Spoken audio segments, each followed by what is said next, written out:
I'm just going to turn you up a little bit and turn down the music a touch. Okay, we're pretty much ready to start. We're good to go. I'll keep that. And let's get this right on the show. Take a seat. Hopefully, Nalini, you're going to join in as well. Do you want to be on mic 1? And who have we got over here? Say your name on mic 2. Danny. What? Go on. Danny. Danny, welcome. Just point it down a little bit so it's more pointing to your face. There we go. Yeah, go on. That much better? Yeah, it's better actually. Yeah. Oops. Okay. I'm just going to admit the one person we've got so far in the waiting room. So we're all going online as well, and hopefully we're going to be on Facebook as well. So hello, Facebook. Come and join in if you want to. We've got table 1 or table. Oh, that's it basically. Table 1 free. But some of you are familiar with Talkaoke, and it's a bit of a different one today because today I just want to say hello as well to Margarita. Can you hear us okay? Welcome to Talkaoke. Just type into the chat or just speak forth and we'll see if we can hear you out here. It should be amplified out onto the street. We're actually doing a little premiere of our first Aberfeldy Portrait, where we have been speaking to, well, I say residents, but it's just one resident so far of the area. And we've got a little video. It's our first Aberfeldy Portrait. We're going to be showing that before we kick off. And who have we got here on mic 5? Hello, I'm Margot. Welcome, welcome. Great mic technique as well. So yeah, I'm just going to hopefully... Oh, hello. Margarita said hi there all. Can you hear us okay? Just let us know if you can hear us okay. Oh, we've got some new people. Okay, welcome, welcome.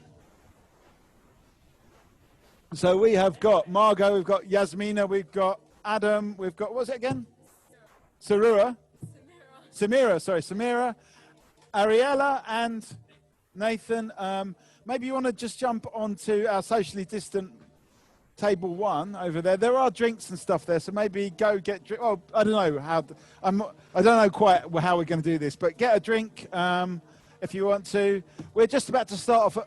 As I was saying, what we've got here is we're doing a little portrait of Danny that we shot earlier, and we're going to show that as a premiere. But what I'm going to do, Danny, is I'm just going to wait for a few more people to roll in, just so we got maximum crowd. We'll see if we've got people there on Facebook as well. No one yet. Rick, are we going live on Facebook? Yes, we are live on Facebook. I can see actually there. So hello, Facebook as well. So we'll just wait for a bit of come and join in. Come and join in, yes. Yes, that's you. You're very welcome. Oh, well, we're here every last Thursday of the month, so you're very welcome anytime. Come and have a seat. Come and get involved in this. We've got to come and sit down on...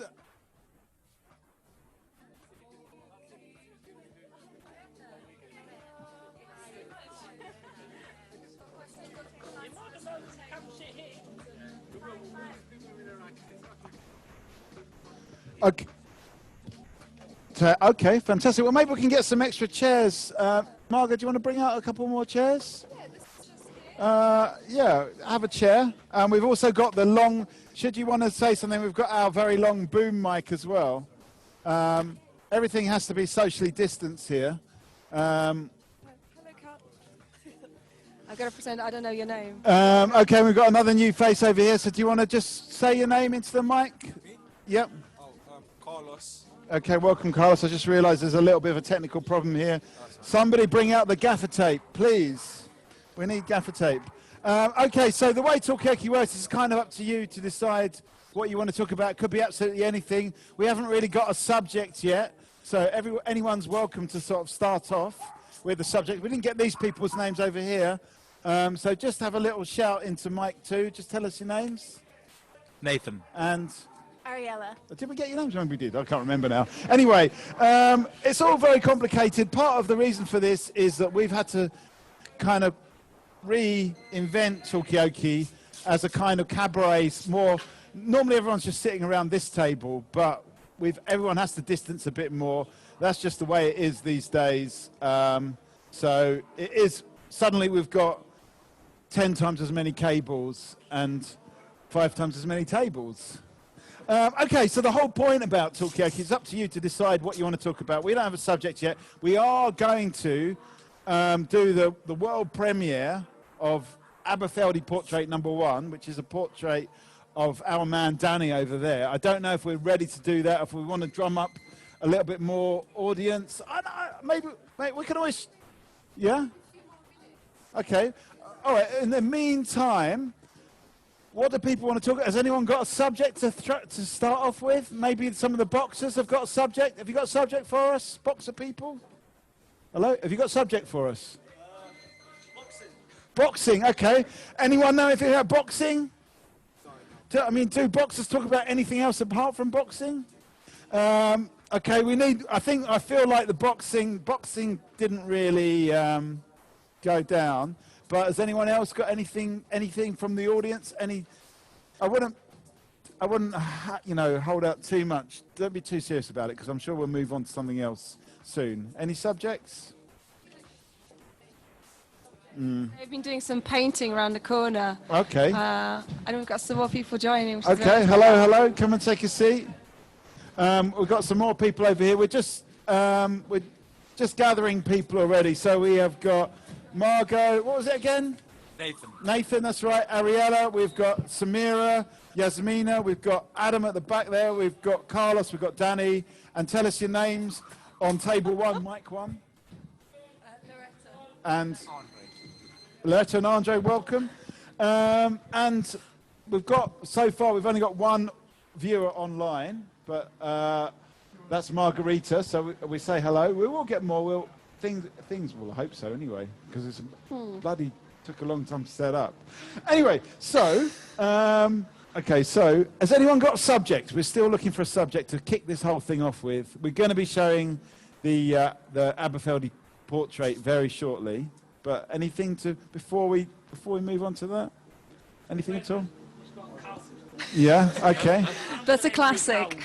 Yeah. I'm sitting here shivering at the minute. But Okay, well, there's not Danny, much we can do about that. maybe somebody needs to sit next to you just to kind of keep their... Yeah. I've got my own heat supply. So. Yeah, you Maybe do, we that's could, so true. are people colder due to social distancing? Because normally we do this inside in the pub, but we can't at the moment. Is it So more like an internal condition, nothing to do with the actual weather? Who knows? yeah. Well, is it to do with the weather? I don't know. Anybody? People? Everyone's very quiet today. Yeah, it's a captive Monday, Thursday, isn't it? Yeah. participation. Yeah. Is it? Okay, well, things will warm up for sure. No, it's true. I mean, I've got to say, I'm not a big Yeah. fan of coldness. To prove it, I'm wearing my long johns today, and people say you're from Poland, you're used to cold. I'd like to say it's not true. I don't think I'll ever get used to cold. It's not my preferred mode of, operating. But yeah. I think the second lockdown is coming, so everybody's going to be home and cozy, so no problems there. Okay, all right, so you've mentioned this second lockdown. What do people think about that? Will there be a second lockdown? Any thoughts? I believe that. Yeah, go into the mic, because we have got people online, so... Okay. I believe trying to scare people into preventing another lockdown. Yeah. Because they did, I believe Matt Hancock said that there was a possibility of one happening this week, and I felt like that was very unlikely. Yeah. But I do think if one is going to happen, it'll be probably like December times. Okay, so you think it will be a while to go. Anyone When it else? gets colder, yeah. Anyone else actually listen to Matt Hancock? No. Okay, so Carlos has been listening to Matt Hancock, and it's a bit of a scare tactics happening here. I feel like. Yeah. What do you think? Any thoughts on this side? What do you think? Yeah, is it scare tactics you agree with, Carlos? Uh, Danny, go on. It's not so much scare tactics, it's just that we've never had the the thought of really what we're facing. It's all guesswork. And they're trying to do prevention is better than the virus. So if they try and get rid of, or try and put things in place before we all catch it, but I believe in herd immunity, really. So, no, the second lockdown will be a killer for us all, really. Yeah. Because it's winter. I think we're going to have a bad winter this year. Well, it would be terrible. It really would. Loneliness will come into it if you all live on your own. Yeah. And that, can't go and meet your girlfriend again. So. Okay, so there's a bit of there's a question of loneliness as well. Will people be getting lonely? I actually, funny you should mention boyfriends, girlfriends. You mentioned girlfriends specifically, but I wonder what, because it was quite surprising to find out that people were dating throughout lockdown the first time round, and people were meeting on Tinder for walks around the park, and I thought it was really sweet. And I wonder whether that's, whether a good thing about lockdown. I mean, there aren't that many things really, I've got to say, but if a good thing about lockdown is that people get, kind of closer to, something. Is it love and lockdown? Is lockdown some kind of... Well, it's more intense. Yeah. A couple of weeks ago, it's saying clap for your neighbours. Now, this time, they're saying grass them up. So we don't know what we're going to be doing, really. Okay, well, that's not going to lead to any love, is it, if you're grassing them up? Now, we've got some new faces, or a new face online. Ellen, talk to me. Can you hear us okay? Yes, can you hear me? Oh, hang on. Can you talk to me again? Yes, can you hear me okay? You're a little bit quiet. Okay. Oh, no, that's better. It's just dodgy cable here. Say something again, Ellen. What do you think about love and lockdown? Yeah, there's been a lot of neighbourly love, like, sort of community. Maybe, I think love has grown stronger between family and friends. People are able to sort of value their family and friends more. Okay, so that neighbourly and family love has definitely grown during lockdown. Yes. Okay. What do other people think? Do they agree with Ellen? Love and lockdown, what do people think? Is it an aphrodisiac? Well, lockdown is. Yeah. I think it is. Yeah? Oh, hang on. Harriet, yeah. In a neighbourly sense. Okay, hang on. Yeah, in the neighbourly sense. Okay, yeah. For sure. My 50-something neighbour James came down and knocked on our door yesterday because we've got pipes in the hall that we're cutting to turn into a sound booth. And he was like, "Here, I have this beautiful little saw that you could use." And he was like, "Creativity will find a way." So I definitely feel like, to repurpose the word aphrodisiac, there's definitely some good stuff going on there. It's more of a platonic love going on. Yeah. And it's more about the sense of community that's actually happening. Yeah. But is there a word for it? Because aphrodisiac is definitely a word, but is there like an aphrodisiac for inciting... A platonic aphrodisiac? Yeah. What do you call that? How does that work? I don't know. What would the word be? Yeah, I don't know. Is there a word? Maybe online audience can tell us. Let's see if that's working. Hang on. Let's see if that's working online, and maybe some of the online. There we are. Look, that's us online. Very clever. But maybe some of the online people can tell us. Is there a word for not an aphrodisiac, but a kind of stimulator of community love? Exactly. Platonic love. Is there a word for that? But I mean, because in the olden days, like aphrodisiacs, there were different types of foods. They were aphrodisiacs. So maybe it's something, I don't know, maybe a cup of tea. Really, isn't it? That's a community love, isn't it? Okay, are there different ways of expressing love, though? Is that the highest form of community love? Well, yeah, around here at night it is. Okay, that is Danny's opinion. We're going to, maybe now is the time to do the portrait. Yep. Aberfeldy. So we're going to show you a quick video. Maybe this will stimulate things a little bit. Hang on. Rick, are you ready? No, Rick's not ready, but so we need to give us a shout when you're ready, Rick. We're going to do it, and come and join in. Do you feel that all of this... Is love stronger? The boxers feel love in a stronger way, would you say? Is there a boxerly love as I well? think he's really focused on Yeah, task I mean, that's the thing. It's hard to get conversation with the It's boxing love with love club. for for own kind of like body perfection. Do you think so? I think so. Yeah. Okay. All right. So, table one have been quite quiet so far. What do you think They're about in the corners. community love? Andre, Do you know of Lorenzo? any instances of love getting more intense Yeah. in lockdown? Any example would do. I've heard of some stories where people are trying to connect with others. Yeah. Thank you. I've heard of some stories of people trying to connect to each other, and love can blossom from being in lockdown. So, Okay. So it does happen. yeah. It does happen. Okay. So I don't know. I mean, and is that community love or is it more romantic love? I was thinking more romantic love. Okay. So romantic love is. There are some stories. This has made us bond more with Yeah. people. Yeah. In Mar Street, definitely. Okay. So it has made you Everyone's bond. Okay. Can you give us an example? Well, they come down and bring you dinner. Like, Okay. I've had people from Morocco, my Moroccan neighbours, come down and give me couscous and Okay. lamb dinner. Nice. The Chinese down the end have come down and done me the dinner.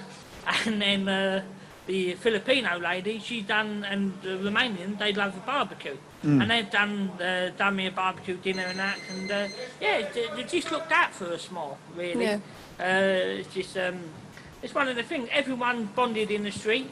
We're all happy, like throughout the summer, where it's been such lovely weather, we've all sat out, talking more, just really bonding. And now, every day, like, well, we're not in each other's business, but we just sit there, speak to each other. We never used to do that. It used to be a deadlock. So is this a new thing? Because Hang on, because we've got Ellen online. I'll come back to you in a second. But Ellen, do you want to say something? Yeah, I just wonder, this romantic love, this romantic love, this community love, will it continue after lockdown? 2 years from now, when hopefully we'll be out from lockdown in 2023, will the community be... No, I think it's. I think we've had a dodgy cable there for that one. No. I've got another one because this was happening earlier on. Margot, what were you saying? I'm just going to fill time, but actually it's surprising that you say, Danny, that it hasn't been, it's not a usual thing for people here to gather, because certainly what I noticed during lockdown when we were able to start coming back to the studio is there's a lot of that kind of, delivering meals and people looking after each other and chatting. So I kind of thought that's, it's always like that. Well, people didn't have to do it, but they've done it out of human compassion, really, to they go that little bit further to make sure you're all right. If there's someone elderly in the block, you go around and get their milk. You go and walk their dog. Yeah, it's been one nice bubble. Yeah. So, and we've looked out for each other. It's become like a neighbourhood watch, really. Oh, So nice. it's just like full of peace and love. Oh, that's good. Yeah. And it doesn't matter who you are. It's just it doesn't matter if you're black, white, the rich, poor. Everyone in the block has come together and made the bond. So I've got a question, like, to anybody really, but I mean, do you think, first question is like, is that something like this that you're noticing in your kind of areas or in your communities? And secondly, is this something that's likely to kind of carry on beyond COVID, or is it just like everybody's feeling just a bit like scared, so they look after each other, but when things get better, like, we're just going to forget about our neighbours and just get busy? I feel like... Here, go on. Hang on, that's number 3, go on. I feel like not really, because we've all went through the same thing. Like, I feel like the reason as to why everybody's connecting is because it's an unprecedented thing. Like, we don't really know what's going to happen, and that's probably why we look after each other, because we don't know what's going to happen tomorrow. And I feel like even after lockdown and after everything goes back to normality, but like, what is normality after this? Yeah. I feel like they would still keep that element of we went through like that together, and I feel like it'd still carry on, but maybe not as much, but it's still carry on. Yeah. But yeah. Okay. Let me just try, because I've plugged in a new cable here. So let's just see if that works. Ellen, do you want to try and say something again? It's interesting point. Ellen, talk to me. Hey. I'm still stuck with that one. I can see it on the screen, but somehow we're not getting that. I'm going to have a look at that once we played the video from Danny. But we've got a new face at the table. Say hello. Tell us your name. Asha. Say it a bit more into the microphone. My name is Asha. Okay, hang on. That is. No, my name. I know your name. Yeah, I know. It's just a thing that we do so that everyone feels like they're the same. All right. No, Anyway, are we ready to? Ellen, I'm gonna connect you in after we've sorted out this. We've done this premiere. Rick, are you ready at the back there? Make sure I look You like are? George Clooney on there. Okay. So let me just hang on. Let me just go full screen. You're gonna have to watch it in here. You may need to stand up, people on table one, because we've only got this small screen.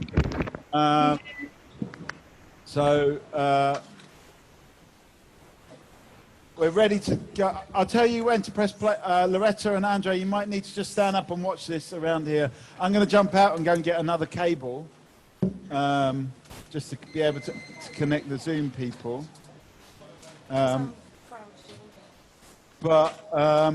Yeah, okay, I'm just going to jump out of the middle.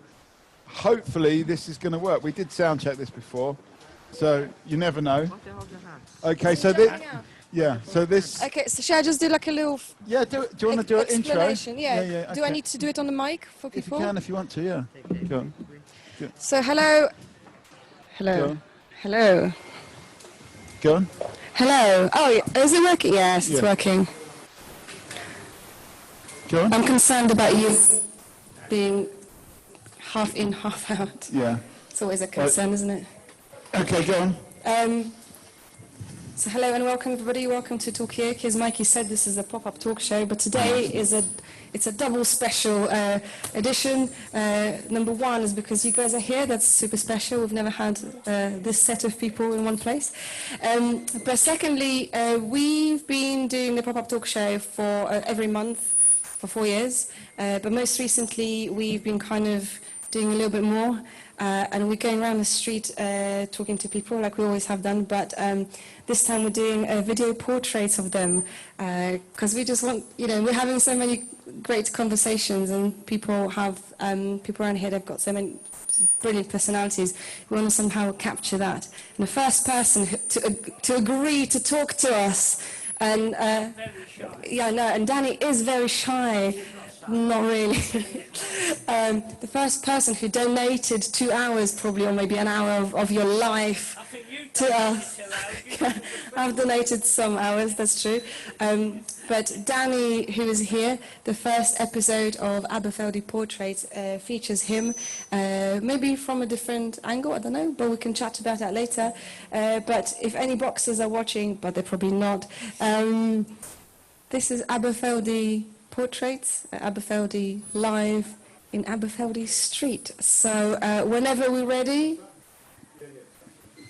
we will do this. My name's Danny Kelleher. I've lived on the Aberfeldy all my life, coming up 31 years. And in the same very house, I've never moved. My other sister was born here, and I was born in Whitechapel, but raised here. I've never known any other place whatsoever, really. So, just as I was leaving school, my mum passed away. And that's why I left college and went into Tesco's, got made redundant, because they were meant to have been knocking Tesco's from the Barbo down to give way to new houses. But I think due to planning, it all fell through. So, I was redundant. And then I went into the local housing association, Poplar, and I've been here in Harker now, coming up 10 years.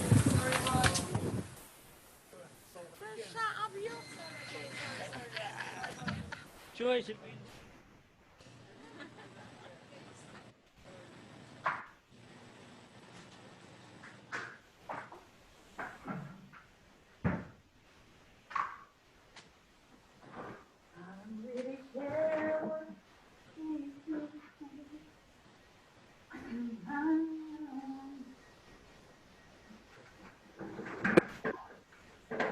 My name's Danny Kelleher.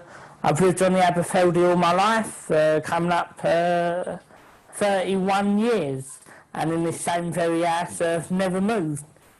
My other sister was born here, and I was born in Whitechapel, but raised here. I've never known any other place whatsoever, really. So, just as I was leaving school, my mum passed away. And that's why I left college and went into Tesco's, got made redundant, because they were meant to have been knocking Tesco's Bromley by Bow down to give way to new houses. But I think due to planning, it all fell through. So I was made redundant. And then I went into the local housing association, Poplar Harker. And I've been in Harker now, coming up 10 years this year, doing various work roles from caretaking services to driving the bulk truck and then going back to caretaking. So yeah, it's been quite a good experience, but this last couple of months has really took it out of me, really.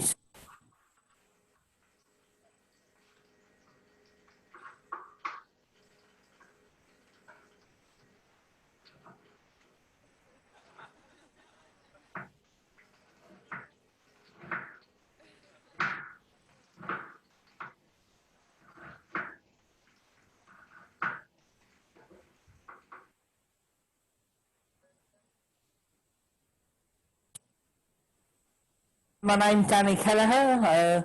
I've lived on the Aberfeldy all my life, coming up 31 years, and in this same very house, never moved. I've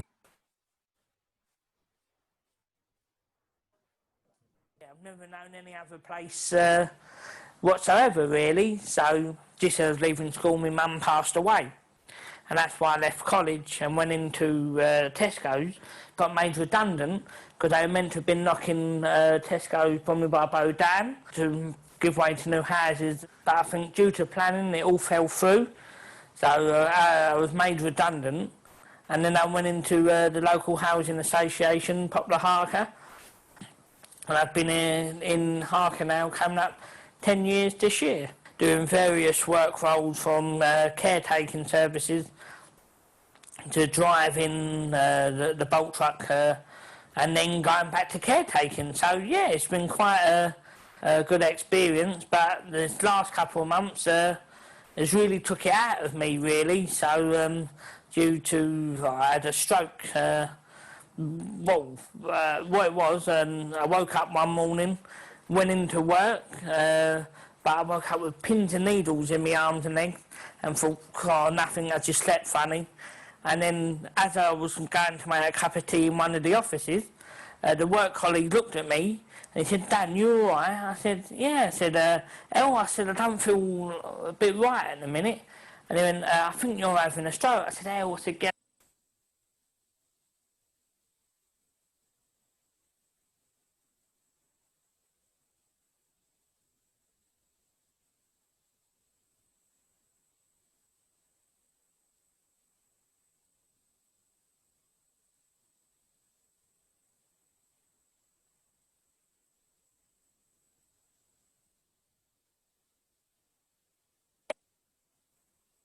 My name's Danny Kelleher.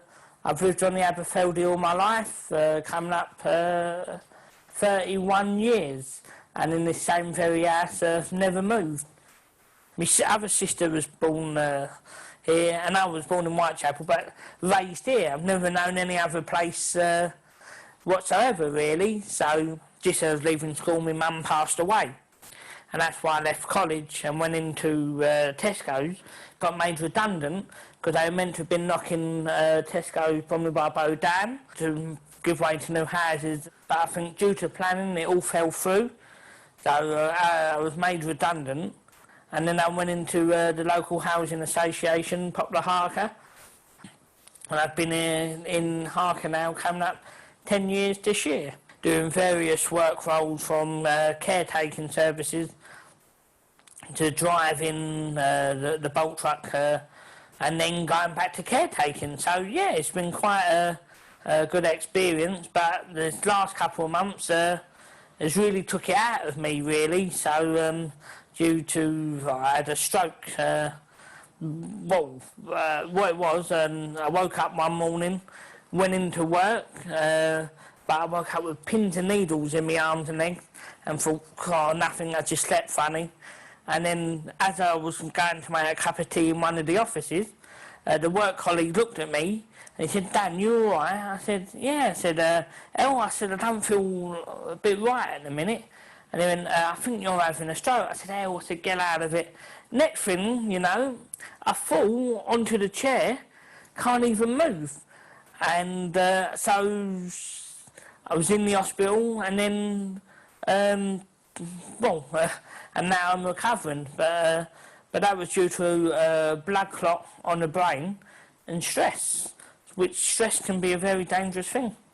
But it's knocked a few people back, seeing me like this, because they never thought, I've always been like a strong person. They've never seen me have been like this, really. The job I love, because I'm a people's person, and I've always been I see my job as a service to the people, because I live in the area and work in the area. Plus, I can speak many languages, so if I'm speaking to someone who's Bengali, I go, Bala Sunni, that means how are you, and you go, Ami Bala, and then Palu Asi, so Ami Bala means I'm good, Palu Asi means and you, but that really breaks down the barriers, and people are really happy to see that, and then it's an icebreaker. See, I got most of my personality from my mum and dad. See, my dad was born in Ireland just after the war. I think he met my mum working in a hospital, in St Andrew's Hospital in Bow. So that's how they met together, because my dad was a porter, my mum was a cleaner, head cleaner, I think. And then back in 1972, they moved into here, and I've been here ever since. Yeah, my mum and dad were a really good, happy family, traditional Cockney family. My mum being English, Cockney English, and my dad being Irish. It was just, they were a character couple. Everyone, everyone loved them. Like, everyone knew Kevin and Bernie. They could go, people used to go to me mum for advice and help. My dad was the same. He was like a showman. He was really good at what he done, like organise events through marathons. He always done stuff for charity. Yeah, and he was a people's person himself. I don't think I could ever be his level. he was just too good, because my dad's life was my mum, and that's what really took him, really, because my mum was his rock, and once you ain't got the rock, you're lost. You are a lost person, and then I think that's what really made my dad ill. Like, I think it was a breakdown in life, really, through Alzheimer's. He just loved my mum too much, and since then I've took over everything from the house and living on a straight and narrow, really. So it's characters what make the area, I think. And now that this area has really gone to pot, it's just not the same community atmosphere anymore, which is coming back, right, due to, I think, the Tommy Flowers pub. Years without a pub, lost all that community spirit. If the Tommy wasn't there, I probably wouldn't even have any interest in the area anymore, because there's no need to go to Aberfeldy Street. But even with the Talkaoke, that gets people in as well. You're seeing people that you walk past in the street and wouldn't even acknowledge, but now you would acknowledge them, because you've seen them, you spoke to them, you broke the ice, and that's what's gradually coming back to Aberfeldy Street. It's the community spirit. It's all nice doing these colours in the street, but that ain't helping anyone in the area. Like, the shops that are going to come in now, I don't know what they're going to be, but they need to be more sustainable for the local community, because they can't just have something that's only going to be a one-trick circus which will not benefit anyone, will not bring anyone to the area. It's just, I say, open the street up more. Like, have a busker, like a busker stand, have, like, every Saturday, have a music day. Have something in the street that will make people come.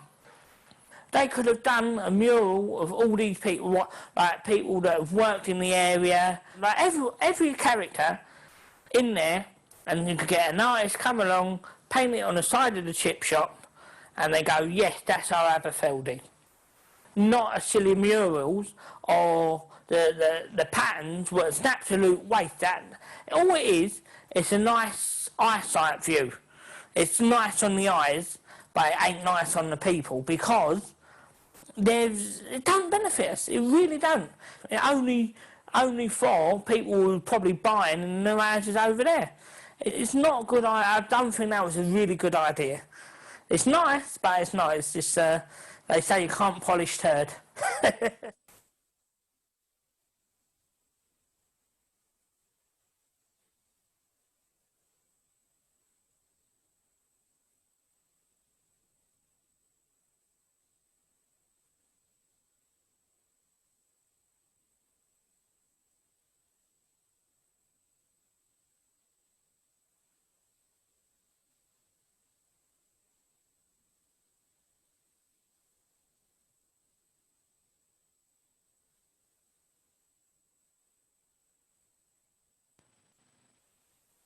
Have a go at that. Hello, hello, hello. Can people hear me?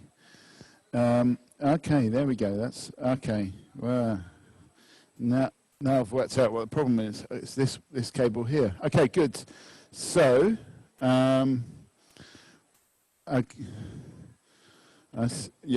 Okay. Let's maybe move this a bit closer. That should do the job. Hello, hello, hello. Okay. Right. Okay, hang on. Sorry, one sec.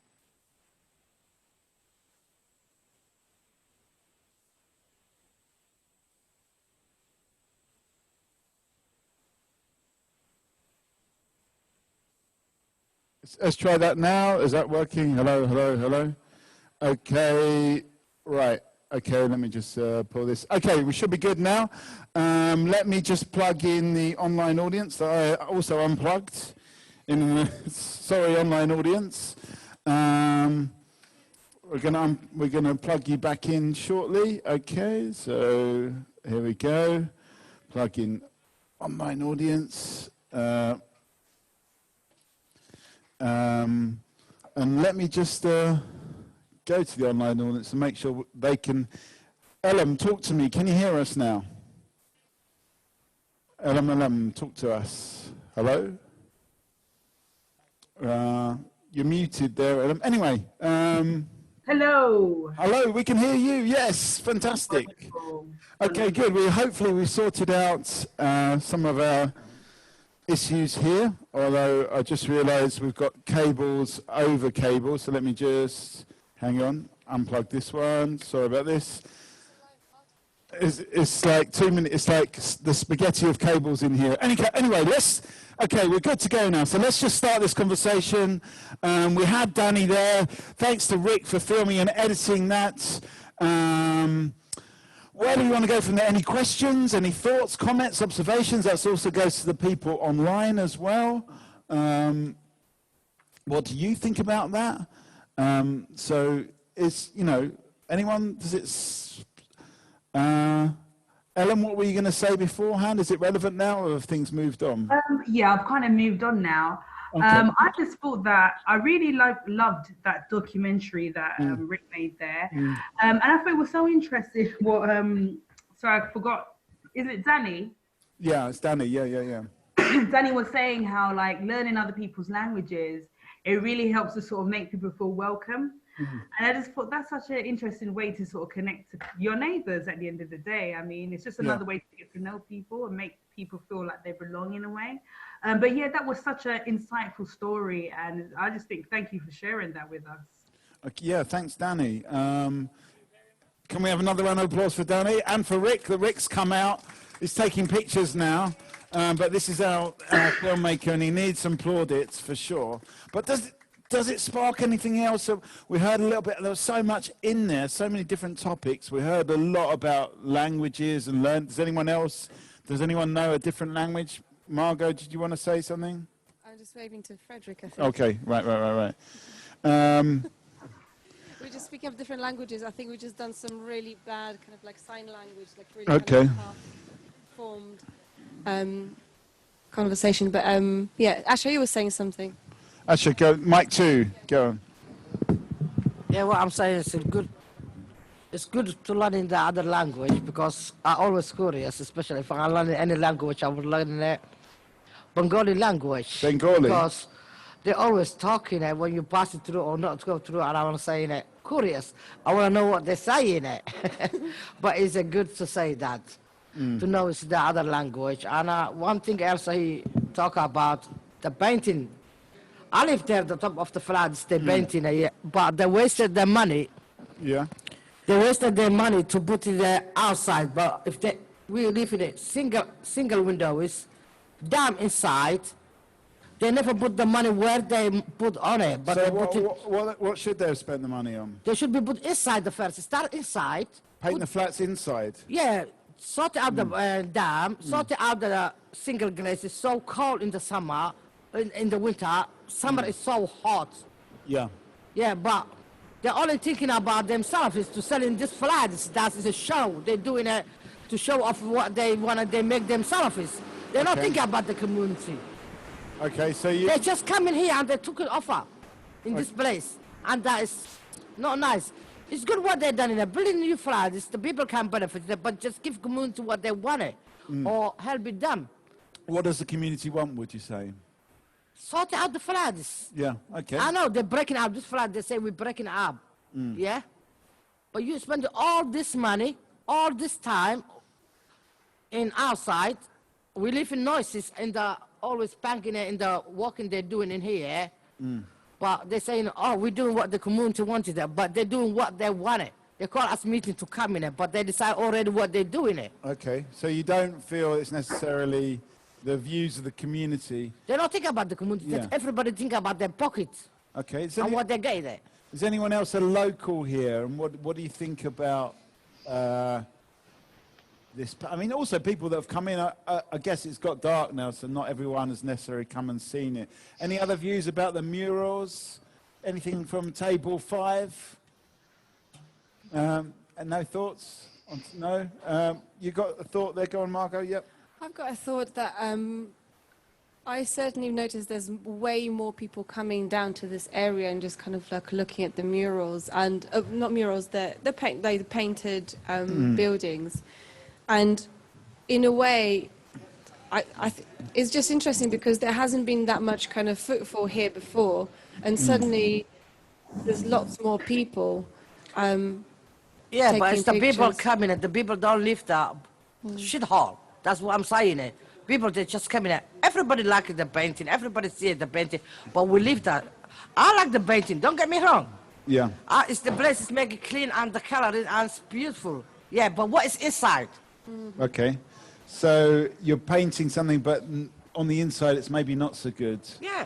Okay. And what do other people think about that? I mean, how important is the surface compared to the interior?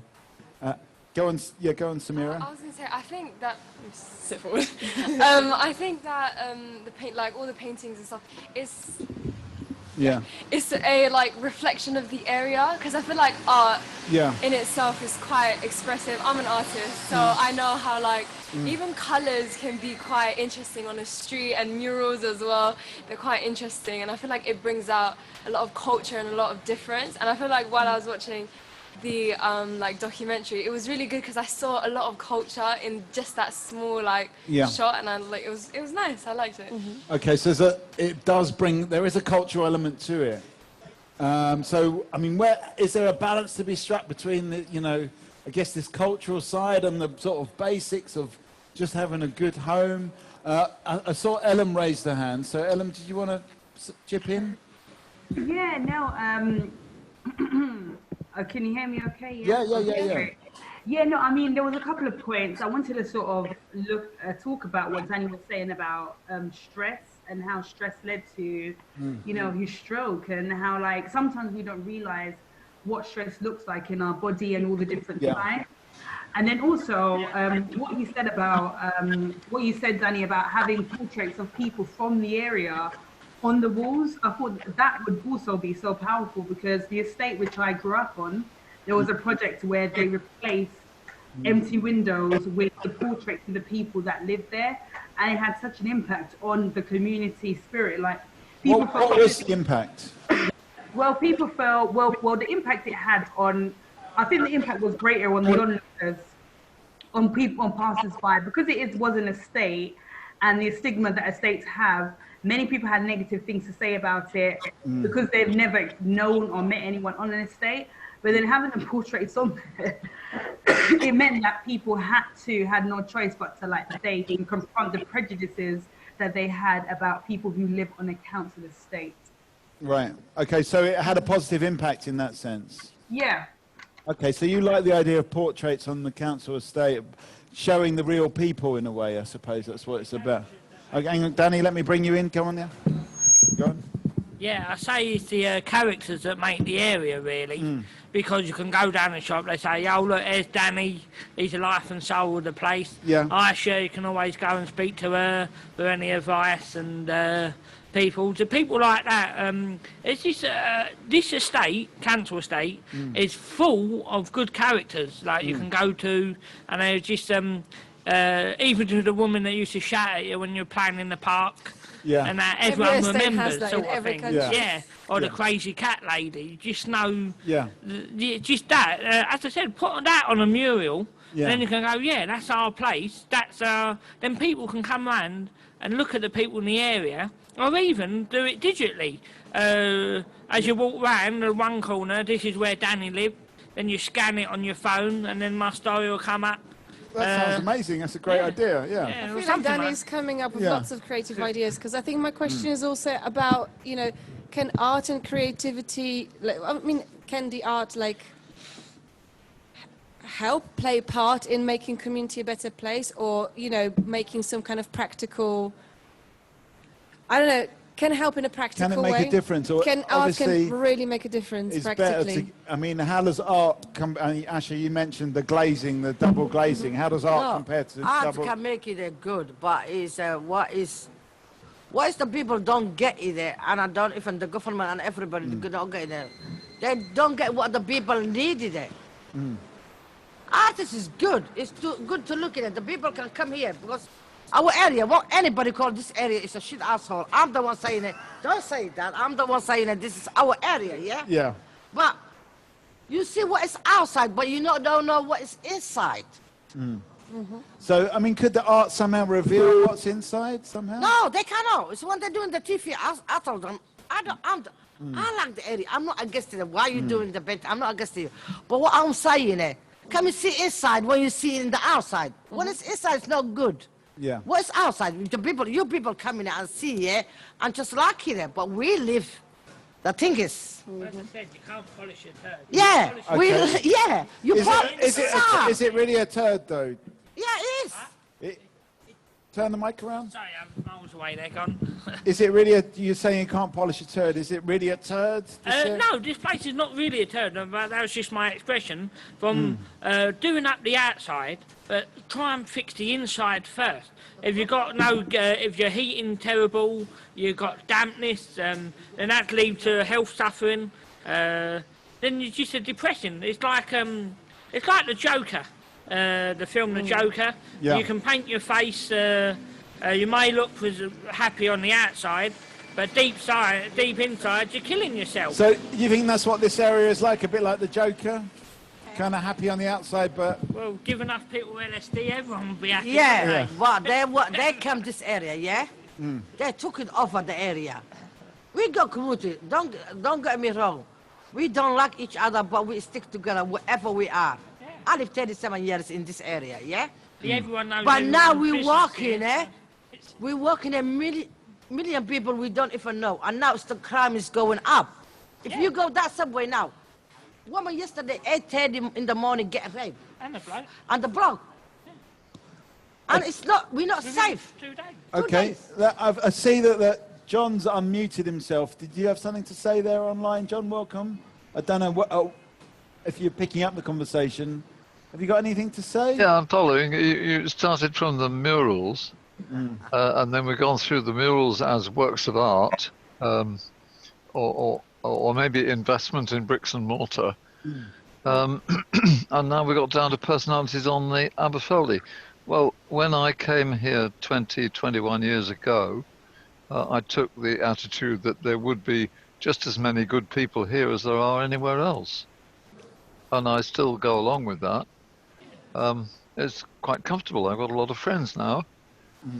There was an attitude in the past that you could drive past the Aberfeldy and say, who, what, where?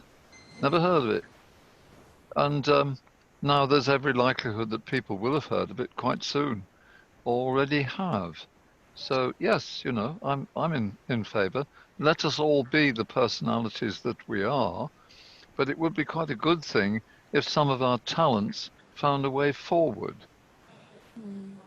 Yeah. So in a way, a platform for all these characters on the Aberfeldy Street and around. Is that what you're saying? Well, no, I think it needs a little bit more than a platform, because a platform is just an opportunity for an individual.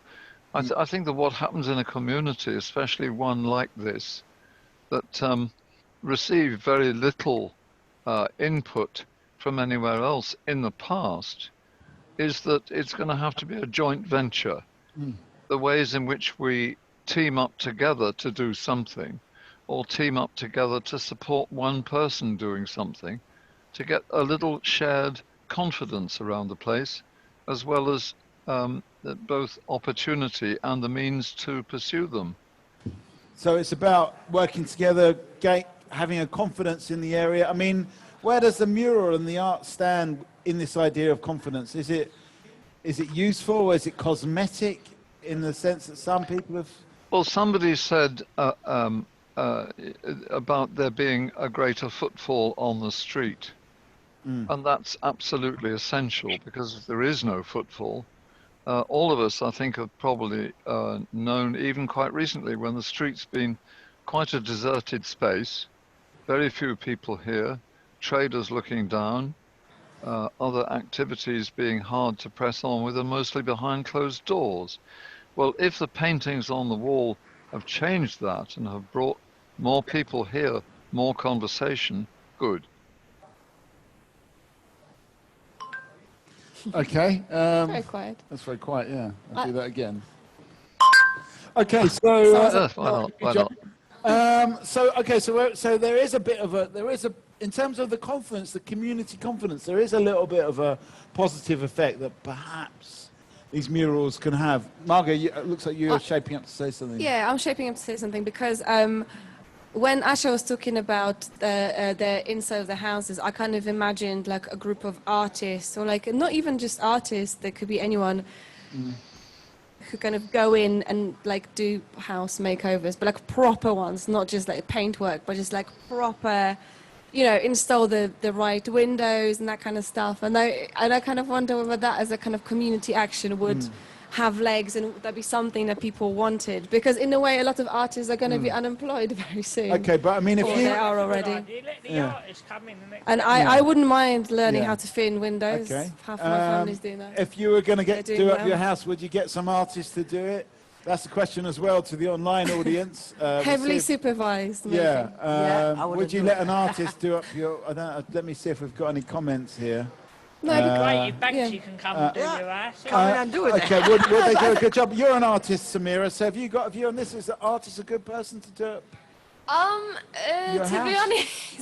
To be honest, it's quite interpretational, because art is personal, and I think going into someone's house and designing it from your perspective, I don't know if they'd like it, but maybe you could like have a like chit chat with them, say, what do you want, like what's your style, and then go from there. Because if I were to go in and then the person would just like, you know, do what you like, I don't think they'd like it very much, despite the fact that it's like good art, but I don't know. It's quite so personal. it could be good art, but bad house doing up, whatever you call it, Okay.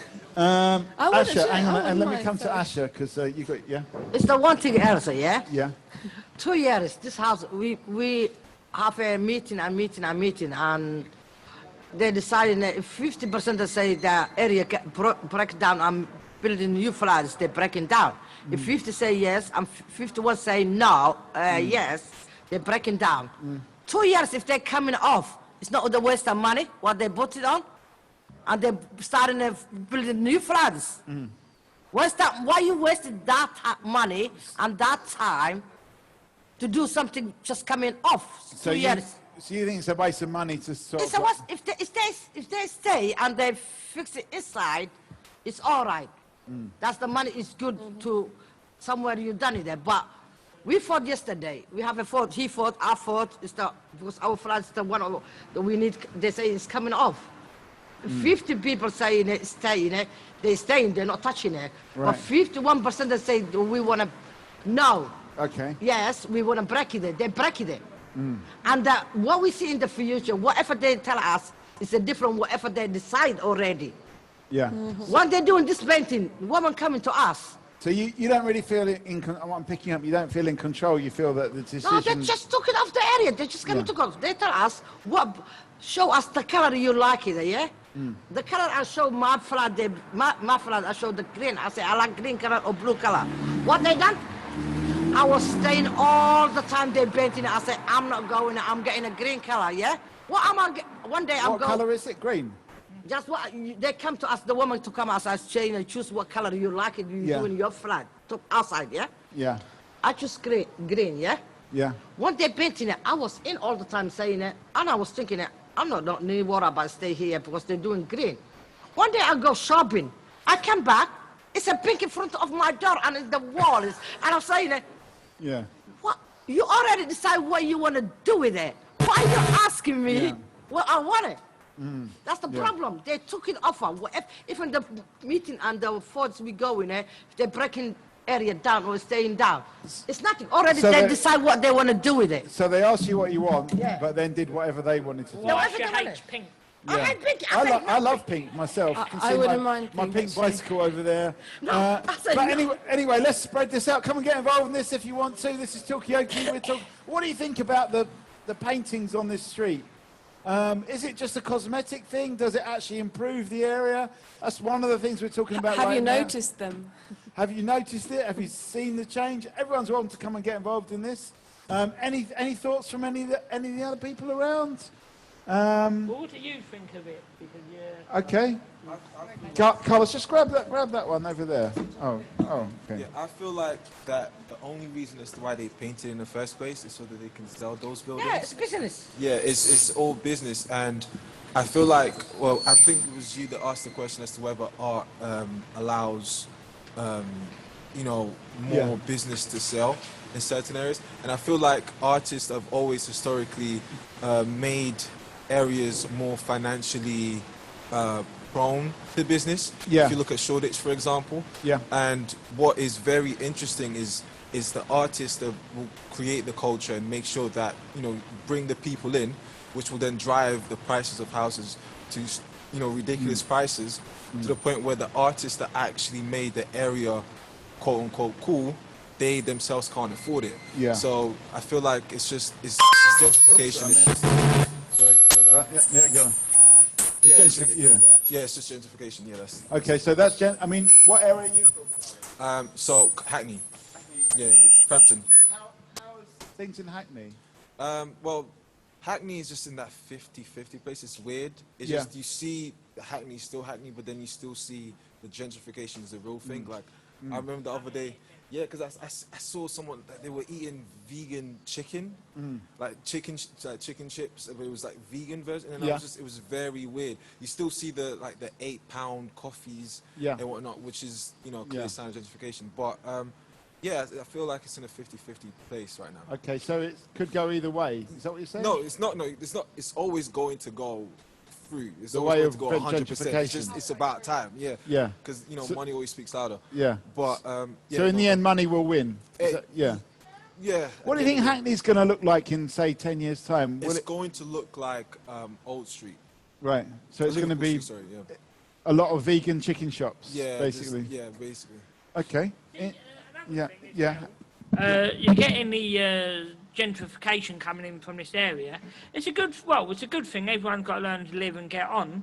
But our words for like the way we speak in this area is really going, because I know this is a pet peeve of mine, but I say the word Beigel, right? Yeah. Beigel is the word that I've been brought up on. Yeah. It's the Jewish way, and no? everyone around to even Aisha, she says Beigel. Yeah. Right, it's the thingy.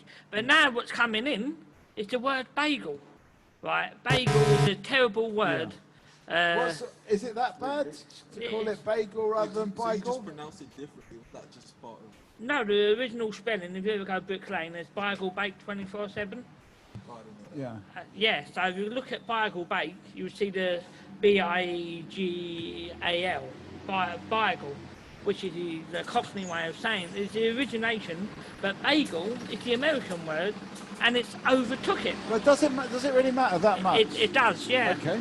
It really does, because it's Yeah. the words what we've been speaking, learnt and taught, have all been phased out and pushed. Yeah. It's like the Cockney word language is fading from the area. It's the way we speak. It's just it's like pie mash. Pie mash is going to phase out because vegans are ruining it all. So what you're saying is that the Cockney language is basically brown bread. Definitely is. Okay. Looks like you're going. Do you want to give us a final thought before you go? Just point the mic up a little bit. Yeah. Yeah. Is that okay? So I'm a journalist, and this is really interesting to listen to, because a lot of stories that I've done recently have been about gentrification. It just seems like it's a common thing the past 10 years. So about a month ago, I did something about Spitalfields, Brick Lane, pretty much. And it feels like Brick Lane is a lot further ahead in terms of the gentrification thing. So some of the things that maybe the issues that you guys are talking about now, you know, it's already happened there, and it's hard, isn't it? Because I think where I live in Lewisham, in Catford, and as I was saying to Mikey, like, sometimes there are some nice things. I've always lived in Catford. You know, it is nice sometimes having places that you can get a nice lunch from or something like that. But then on the other hand, it's like, what about the communities that are there? And then also sometimes you see all these kind of like new developments, and you see these like the posters of like the kind of people that they want there. Yeah. Do you see them down there, the posters? Yeah. Sorry. I feel like, you know, this is a common theme that you just see all around London, and it's so, but things like this are great, that there's an opportunity for people to talk, because I haven't really encountered something like this that you guys are doing. Okay, well that's definitely and you didn't pay me to say that.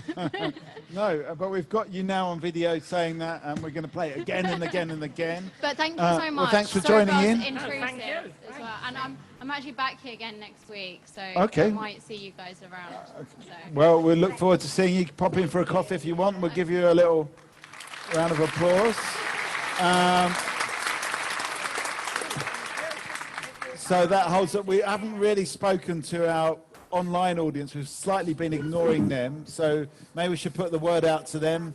Online audience, if you've got any comments or thoughts about what's being said here, do please attract my attention.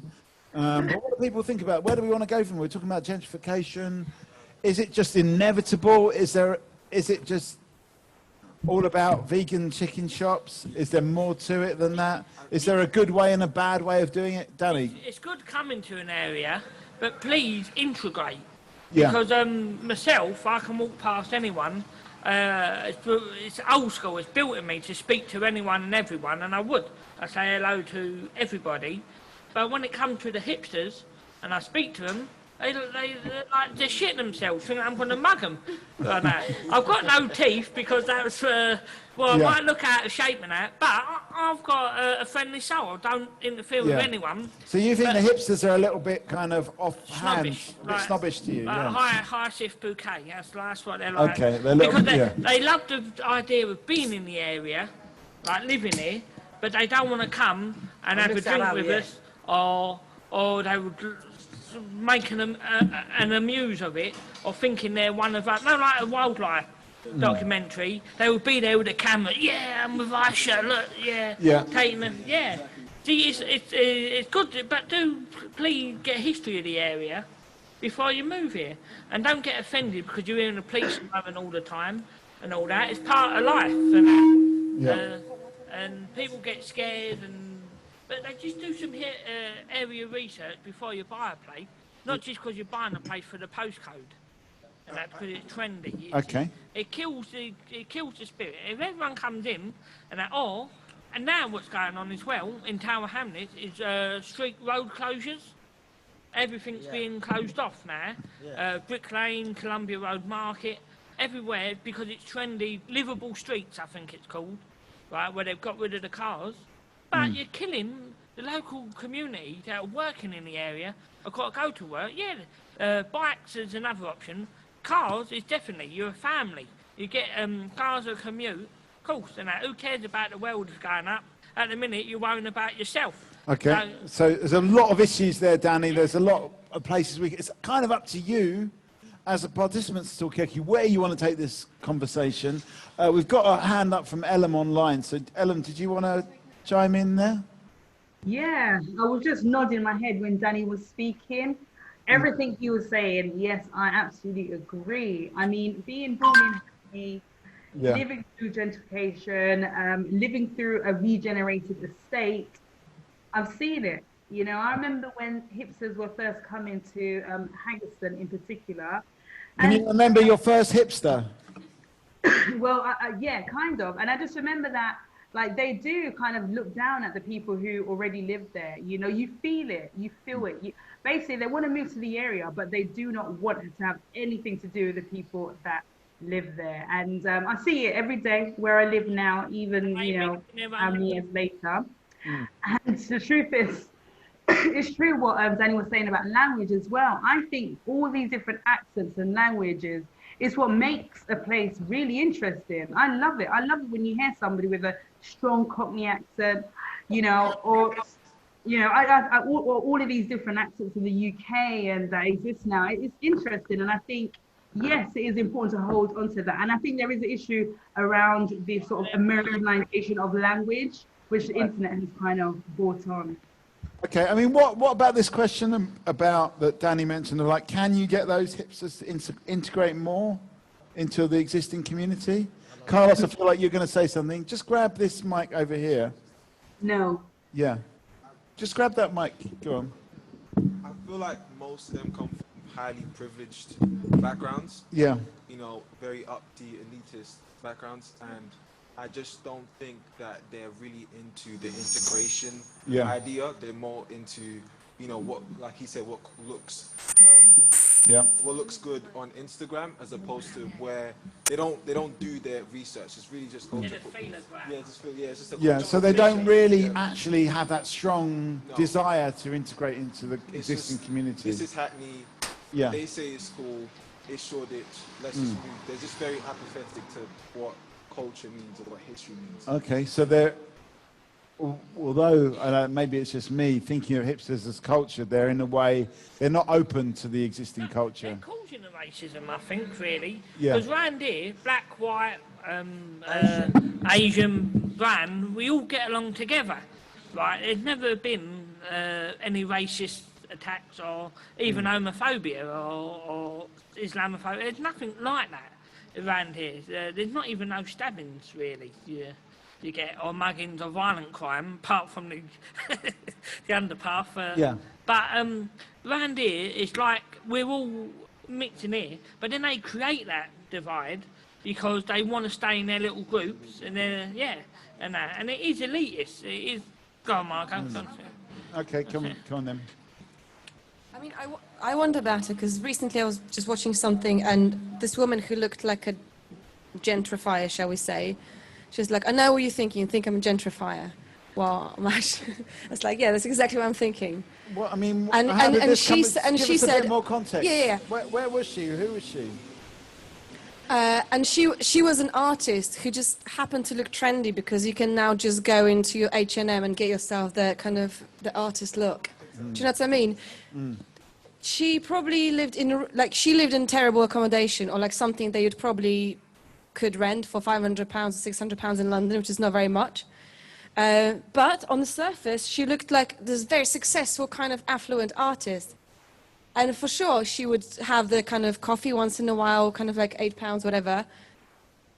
But people on the surface could say, oh, she's a gentrifier. And maybe to some extent she was. But you kind of go into her flat, and it's like mold and everything. So it's the same so as it's a perception. the same as what Asha was saying about her flat. Yeah, I'm taking it into people now. Everyone's got, even the hipsters have got flats with damp and molds. Yeah, but that's cool. Yes. Okay. Yeah, I think it's just, yeah, it's not even what color or what language people speak. It's more who's got more money and how do we come and how do we kind of appear to other people. Is it a bit shit if you come across that you don't have that much money because you don't belong to a club then, and we do want to belong to a club even if we disagree with it. Okay, well, I just want to spin this out to other people. I feel like this side from Samira westwards hasn't really said that much, so please, no pressure, but, do chip in if you want to. Yeah, because I know it's a bit chilly out here, but compared to last month, it's actually really balmy, isn't it? Yeah, but anyway, Ellen, you've got another point online, and I see that Stephen switched his camera on, so if you want to say something, hello, Stephen. Let's give Stephen a wave. Hi. Ellen, did you want to say something? Did you want to come back on any of this conjecture? I think it was a bit too much of a negative point, and I think the conversation is moving into quite a positive direction. Okay. Could you turn it into a more positive point? I'm not sure. Come on, let's just have the negative. Wait, come on, just say it. Fine. I mean, what it is just that, like, obviously, just growing up, you hear people, hipsters, whatever, just be open. They talk about the crime and the criminal activity. But you go to a party with them. Anyway, don't worry. Yeah, that's what you're saying. The hipsters are not scared to phone up their dealer and etc. etc. That's what you're saying, isn't it, Ellen? Come on. Be honest. Yeah. So are the hipsters actually fueling a bit of drug crime? Is that what you're saying, Ellen? It's just gone quiet on me there. Yeah. I don't know what hipster party she's been to. Ariel, have you got a point? Okay, let me turn up mic 4. Go on. I was just reflecting on some of the things said about like £8 coffees and the fact that you'll never have relatable. But just the idea that you're never going to have communal space where you actually get to meet each other when you have a pay-to-play system where there's a business that's charging so much for you even just to step in the door next to a local business that's been there for 20 years. So it just strikes me that again it comes back to money dividing and other people coming in and generating systems that are about lifestyle rather than where you actually live. Okay, so what you're saying is the money is the big problem here, or the disparity it's a big problem everywhere, I think, unfortunately. But who would pay £8 for a coffee? Oh, but has anyone ever paid £8 for a coffee? I've never seen that £8 coffee, I have to say. You've seen it, okay. We around here, we pay £3 for a pint, so we're all right. Okay, so that's out the Tommy Flowers, which is open. Don't go there yet, because we need to carry on this conversation. But you can... Yasmin, I felt like you were about to say something there. We're talking about the question of money. I think you said the word class, didn't you, Carlos, a minute ago, off mic. But I don't know, Yasmin, did you want to say anything about... Just get the mic a bit closer, just... I think about the money is the big problem in the world, yeah? Yeah. But if you know how to use it, or how to spend it, I think organization is very important for money. Okay, so it's about how knowledge of what to do with that money. Yeah, how do you organize the money? It's very important. Some people, they don't know how to organize the money. All right, so is paying £8 for a coffee a good way of I think it's not money? a good way for £8 for the coffee. It's so expensive. If it brings you into the club of being the hipster artist, is it a good investment? No. Grab the mic, Carlos. Grab this one. Oh, go on. Sorry, got so many mics open. Yeah, what I was saying is anyone that pays £8 for coffee probably can afford it, and that's my point. It's the whole idea of class. And the only people that can, enjoy these new shops are the people that can afford them. And the people that can afford them are not the people that are actually from there, if that makes sense. Right, okay. So there is, in a way, it's, as Ariella was saying, it's like paying to get into the club. Exactly, yeah. Kind of thing. If I pay £8 for a coffee, I'll go for another stroke, I think. Yeah, okay. All right, so where do we go from here? Do we want to talk? Ellen, you've got your hand up. Was that from before? I can't remember. I don't know if I... It's new. Okay, it's a new one. Yeah, come on. But the thing is, the fault lies with the local councils, right? Surely the council should have more affordable rents for shops, you know? Hopefully there'll be more affordable rents on Aberfeldy Street, so small independent businesses can actually, created by local people, can actually exist there. Okay, so is it down to the council to make sure that it's not super expensive? Yeah, because you remember the cereal cafe on Brick Lane? There was a lot of controversy. Oh, the serial killer cafe, Yeah, on Brick Lane. There was so much controversy when that came about. However, it's not really the cafe's fault. It's the local government, that local council that are making rent so expensive that, local independent businesses can't actually be there and, why can't people afford to spend money in a coffee shop? That has coffees for £8. Why are people not being paid enough? Are rents so expensive? Okay. What's the issue? All right. So, in a way, if we are all being paid loads of money, then that we wouldn't flinch at £8 coffee if we were all earning super big amounts of money. I don't know what other people think about that. Grab the mic. The £8 is a symbol. It's basically saying the people that can afford this type of coffee are the people that... Right, okay, so it's not about the costs in a way, it's a badge in a way of saying, I am It's one of Flash. the things, but it's part of that. It's just that symbol of saying, if you can't afford it, move out. Yeah. That's, okay. People have been pushed out to Clacton. Clacton is right despot now, because the people that can't afford to live here have had no choice to move out to Essex, and that area's been downtrodden. Right. Now with an influx of people, all the less unfortunate people, and now we've got all the fortunate people moving in, living how we used to live, but a bit better.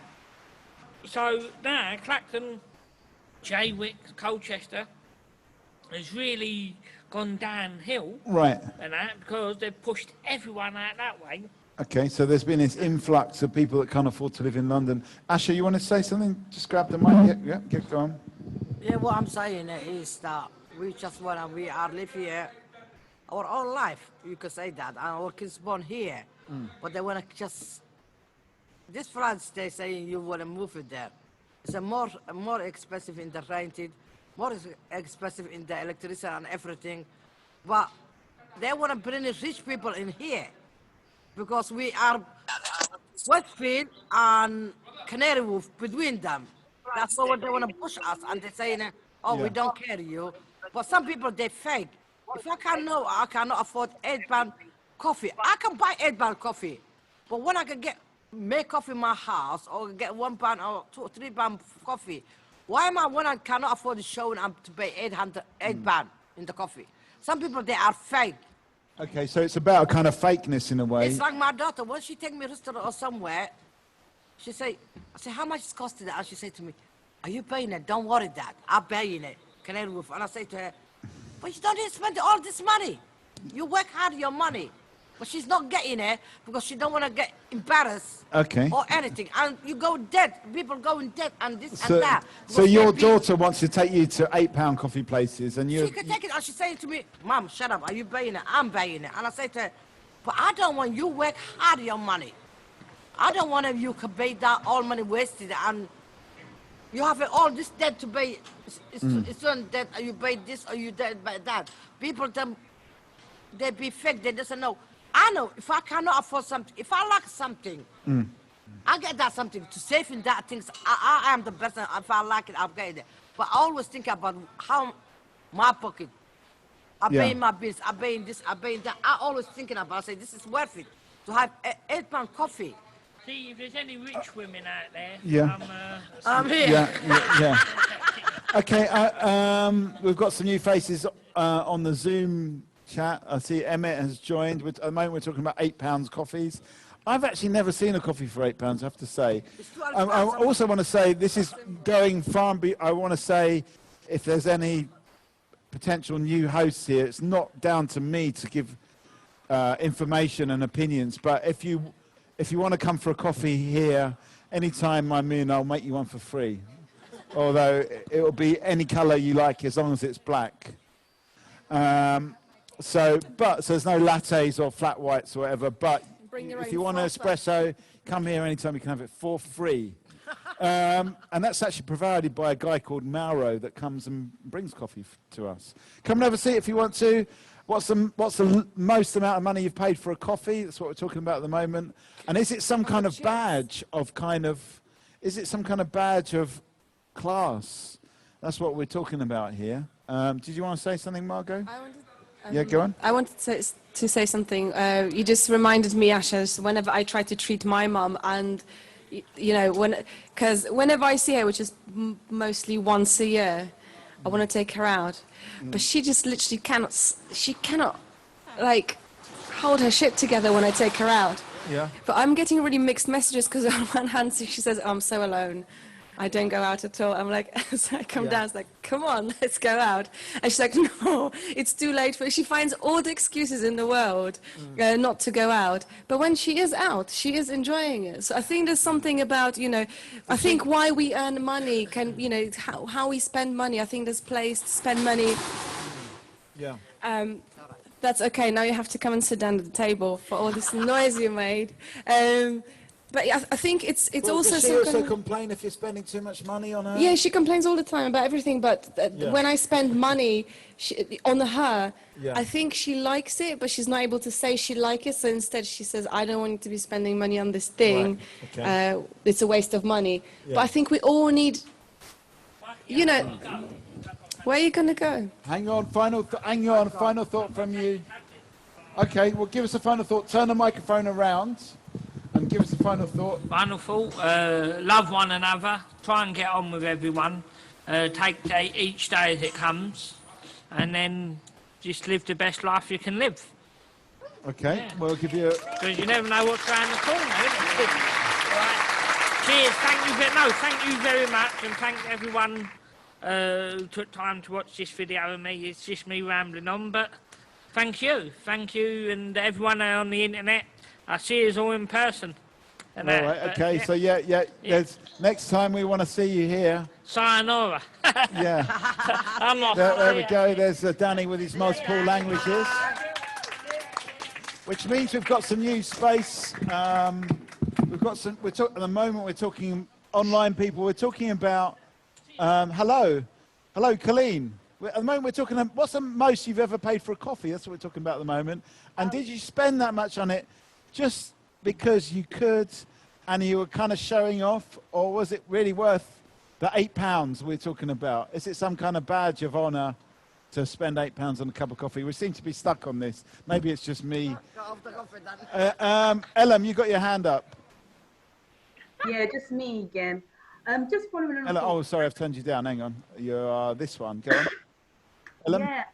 Hey, yeah, I agree with what Margot was saying actually, because when I was listening to Asha there, I was thinking, about my mum and how sometimes she has issues with me spending money on her or treating her. So maybe there is issues around children wanting to treat their parents, but their parents not being able to fully accept it in a way. Yeah. Okay, so actually we've moved on from the £8 coffee. Now we're talking about trying to take your mum out, but all she does is complain that you're spending too much money. So that's what we're talking about now. It seems to be a more pressing issue in a way. Has anyone else got a mum that they've taken out? Do they complain when you've taken them out? Anyone else? Or is anyone else a mum that's been taken out? Ariella, I feel like you're shaping up to say something. Go on. Yeah, I think it's, for me, every time me and my mum go out, Yeah. anytime we spend money on food outside the house, we regret it. Right. It's just never, like, up to the standard of the Italian family I come from. So, Okay, right, I see. So there is a kind of, like, we could have just made this at home, why did we even leave the house attitude. But at least you're in agreement in this. You're not, like, kind of... Is there this kind of walk of shame? Yeah. There's no conflict between us. I've been programmed very well. Okay, so in that sense, that's, I guess, in a way, it's better that And what's the most you've ever paid for a coffee? Or have we been through this already? I think I've paid like £4 and been very upset about it. Okay, all right. So £4. Okay, so where are we going to go from here? Anyone else got a mum? Ashley, you want to come back on the taking your mum out? Yeah, go on. I beg my daughter to, because she's working in the hospital, she's a chemist, yeah? Yeah. I beg her to spend the time with her because she don't have a time. She's working 2 different jobs. She finished uni now this year. Yeah. But if I pay that money off her, I think it's a bad thing. If I pay that money her to spend the hair, Yeah. I don't mind. But when I see she's working so hard, Yeah. I'm feeling like guilty taking that money. I should enjoy it because I've done most of the job. 23, I raised her to pay her university and everything. But it's somehow saying, I don't want to feed you, but now sometimes I shut down. I shut up because I want to expect she's like me. She's giving me what I give her. Yeah, so But in a way you see yourself in her. Yeah, but I say to her sometimes, I need shut down, but I'm feeling inside crap saying, why you pay all this money? Why you do this all money? You need this money yourself. But I think it was different. But the parents spent the kids' money because I spent my daughter more than she spent it on me. Yeah. You don't want to feed your child spending that all money. So in a way, it's it's a little bit about that kind of role reversal in a way. I'm going to come to you in a second, Margot, but I've noticed that Emmett has raised his hand. It could be, it's the first time you've chimed in on this conversation. We were talking about class and regeneration and people's control over their environments, but now we're talking about taking your mum out, and does she complain a lot? What's your point, Emmett? Yeah, I don't know if you've covered some of this earlier, but a few months ago I went to a hotel and I used something like 10 or 12 pounds for a coffee. Wow. But it did have spirits. Yeah, sorry. I never get to use that sound effect. But, yeah, so you're paying 12, where were you paying £12 for a coffee? Hotel near Marylebone Station. But it was it wasn't like a regular coffee. It had spirits in it as well. Right. Okay. So it was like a what we call the Irish coffee, basically. Well, it probably wasn't Irish. I think it was some other spirits, but they did do Irish coffee in the same range and for the same sort of price. Yeah. I don't know if you covered that earlier in the discussion. Was that counted towards the coffee or not? No, I mean that's a new thing. The Irish coffee for sure. The whatever country it is, if it's a French coffee. Well, when you get a coffee out, you're not really paying for the thing. You're paying for the use of the place. And this is a very nice hotel with a lovely surroundings, a string quartet playing, and right. Okay. You're paying for it, not the actual fluid you're drinking.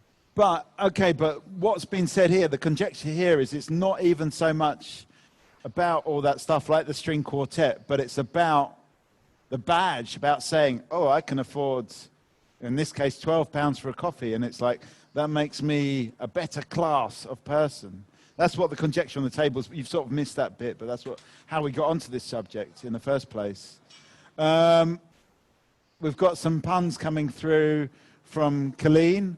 How late? Oh no, it's not a pun. It's how late do you go? I thought you were saying how latte do you go? But anyway, Colleen, do you want to say something, or are you just gonna? We're talking about gender. Do you want to say something, or are you just going to listen? Come and say hello to us, Colleen. Hi, I'm just catching up. I came late, so I'm just... Okay, well, I mean, I can just recap about what we're talking about. Started off talking about, I don't know if you know this area in Aberfeldy Street. It's been muralised and it's been repainted. Yeah. Mixed response to that. A lot of people feeling, yes, it brightens up the area, but it's not dealing with the actual real problems of the area. Then we started Then you talking got the about coffee the price. kind of hipster invasion and gentrification. Yeah, And do hipsters really want to integrate was the question. And that's how we moved on to coffee. Because there's a lot of people that felt that hipsters don't really want to integrate and they're willing to pay £8 for a cup of coffee. Then we sort of moved on to this question about taking your mum out. And is she going to complain about how much you're spending on her if you take her somewhere nice? Then we sort of backtracked to the question of coffee. And is it about the location? Is it about the class? And that's where we are right now, basically. Yeah. Well, if you're talking about the neighborhood, yeah, and about changing, about how when the neighborhood changes, the price of a cup of coffee goes up. That is very true. Yeah. And what neighbourhood are you dialing in from? And how much is the coffee around your way? Yeah, I'm on the edge. I'm on the edge. I'm in the same, well, not on the edge of your neighborhood. Yeah. But yeah. But I have noticed the change, and it did change. Oh, okay. So you know the Indian veg place on Chapel Market, yeah? Chapel Market, yeah. Yeah. So when I first moved here 20 years ago, it was like £3.50. Yeah. Almost up to £9 now. You're joking And I was, me. no, I'm not joking, because I noticed it today, because I went, my friend was visiting and she wanted to go to Chapel Market, and my jaw dropped to see the change from, it used to go up like a tiny bit, like a tiny bit. To £3.65 or something like that. Yeah, or 20p or whatever. It's almost a tenner. It used to be £3 something. So yeah, it's just, I don't know why that happened, but I get it with the cup of coffee price, because that's exactly, or tea. Yeah. It's the same thing. It's like, you know, it's the same thing. It's just like, But isn't it? Now it's hip. Now it's Okay, Colleen, one of the things that people have been saying here around the table is that that's only a big shock because our wages are not going up. No, they're not. Absolutely. That's not. why it's a big shock. It is a big shock. Well, nothing's going up. Okay, well, let me bring in Emmett on this one because you've got your hand raised. Thank you, Colleen. Welcome as well. Thanks for joining. Hi. I might disappear. Oh no, please don't disappear. No, I won't. I won't. But listen. Let me ask you a question. How late do you go on? We're going on for another hour. Okay. Thank you. Emmett. Yeah, it's just a mention of Chapel Market because I used to live around the corner from it. And when I first went there, I think it was like £3.50, and then for a while the price actually went down to £2.99. Right. It doesn't happen very often nowadays, but I have to say that for a long time there were mostly peas and potatoes. Almost every dish was basically peas and potatoes. Yeah. And some weird oil thing. Yeah. And when the price went up a bit, they could probably afford to put a bit wider variety of vegetables in it. But the other thing I'd like to say about Chapel Market is that in the early days, most people had a drink when they went in there. And so you'd pay £3.50 for a bottle of beer. So you'd pay far more for the drink than you're paying for the food. I can't remember, I think last time I went there, I think they didn't actually have a beer license. So you went to the off license and bought your drinks there. You had to bring your own. Yeah. Yeah, but that means that they're not making the money on the alcohol that they used to. Okay, what's your point here? So as long as you're getting, if you're only drinking, if you're a teetotaler, you're much less likely to want to go there now because they pay a lot more. But if you're going to drink alcohol, you end up paying the same as you would have done for the evening. It's just the alcohol you're getting cheaply at the offie, and you're paying, instead of them having to make money kind of by false pretenses from the alcohol at the bar, they're charging for the food instead. Okay, so it's a kind of swings and roundabouts comment, really, isn't it? It's like it's up and down. But is the cost of and also that particular place is trying to also survive the gentrification of Chapel Market being changed. Because also, since I moved here, okay, so now there's like, on Chapel Market now there's like a couple of fancy chocolate places.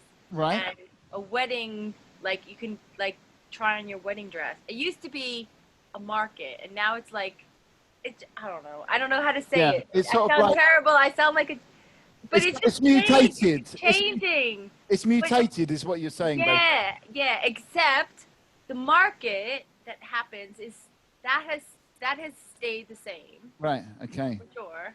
The Monday, well, not the Tuesday. The Tuesday the market. The the stall holders are the same. The shops around it have changed because of the rent prices. Also, there's been a few shops that have been there for ages, and then suddenly there's a Costa coffee, and there's like a lot. Yeah, it's just, it's a whole thing that's happening in London everywhere, where like, I don't know, it's basically, it's all, I think it's what we've been talking about all night. It's all about money. It's all cost of a cup of coffee, exactly. Or sorry. I've probably had too many coffees and beer. Emmett, hang on a sec, because I need to sum up here, because I badly need to go for a wee-wee. I'm halfway through that thing when I was interrupted. I'm going to hobble to the loo. Margot, do you want to have a go in the middle? Do you mind sharing this headset mic? Yeah, I don't mind. And if you do most of the talking, you won't have to slide the sliders at all, and that way it won't be horrible sound. I don't want to do all the talking. Yeah, well, do your best.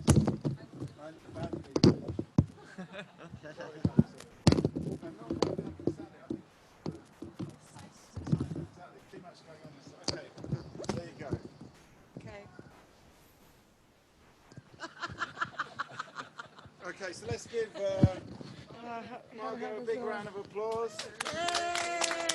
Oh, God. Thank you,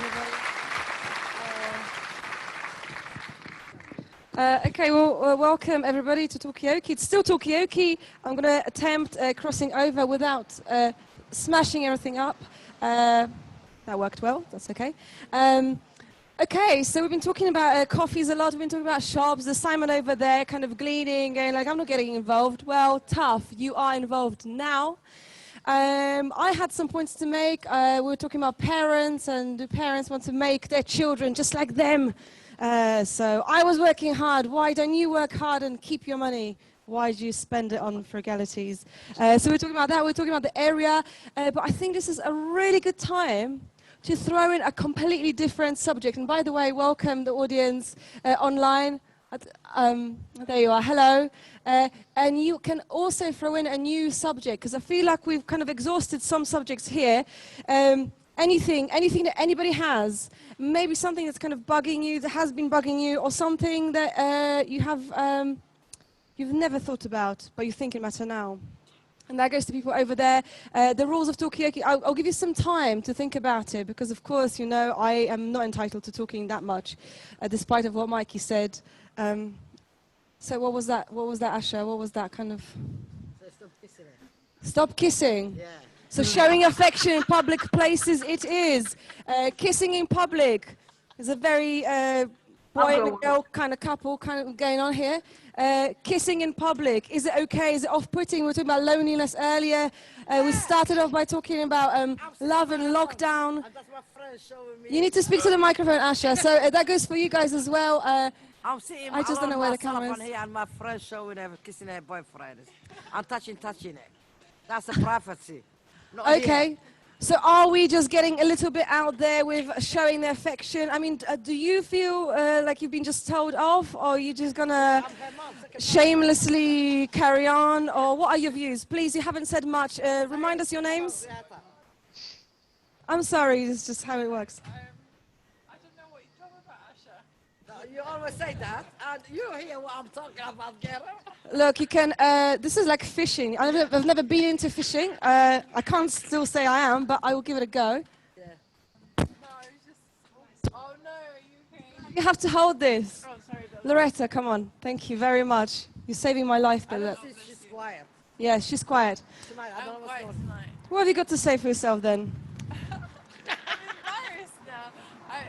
I kissed my boyfriend. Woo-hoo. Okay, was it, I mean, is that something they do frequently? I mean, do you recommend, listen, just from a kind of documentary point of view, this came out completely and utterly wrong. Sorry, everyone, online, again, the camera's somewhere here.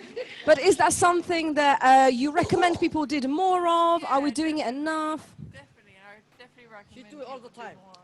Do it all the time. I mean, are there... in my house and I feel like saying it. You come and visit me, guys. What are you doing each other? Come talk to me.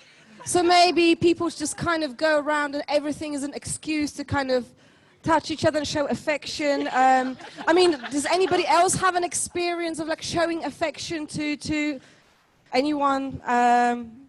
Any couples? I mean, whatever. Help. I mean, or you can let Loretta drown. That's also fine. Oh, there we go. Here we go. Please give this man a microphone. Loretta, please.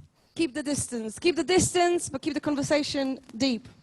Yes. I mean, thank all you, Adam. I'd like to say, there's absolutely nothing wrong with it at all. I mean, of course, I mean, try to, what she's seeing, obviously, just natural. There's nothing at all wrong with it. That's my own view.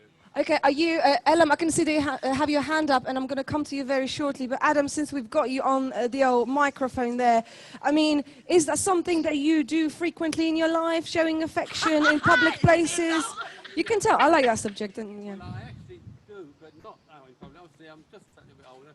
My wife is here, right sat beside me. So okay. Yeah, so you do it, and it's and you recommend and nothing wrong with it. So Asha, don't get upset. It's totally natural. But I actually have a question. No, it's nothing wrong, but we Asha, hang on. Right. I've got a question because we've got like a whole dad, mum, and the daughter. And I wondered whether there's anything about it that makes you cringe, or you're like up for it, like you kind of. There's my parents, they're showing affection. I don't mind, and I'm going to come to Elam shortly. I think when my parents, it's a bit weird because obviously my parents and I don't see them in that way. But when it's like when other people do it, it's like my dad said, it's quite natural. I feel like it's quite natural to show affection to people that you like obviously. But when obviously my parents do it, it's again a bit weird because it's just weird. Okay, so there's a degree of weirdness because they're your parents, but they are also human beings, so maybe that's fine. Margaret, I was also going to say, I'm so sorry, I would love to stay, but we have a long journey back and I have school tomorrow. No problem. So I would hate to stay for too long, but yeah. That's totally fine. Samira, thank you so much for dropping by with your entire family, or at least a good representation of your family. But the rules on Talkaoke tables are that all of them. You need to give us your final thoughts before you depart. Anything that you thought about, anything that made you think, anything new. Feel free to throw in a new subject. Take it away, Samira. I just want to say I'm really happy to be here. It's a different experience. I love this setting. I feel like it's just really amazing meeting new people and understanding their, how they are. I love that.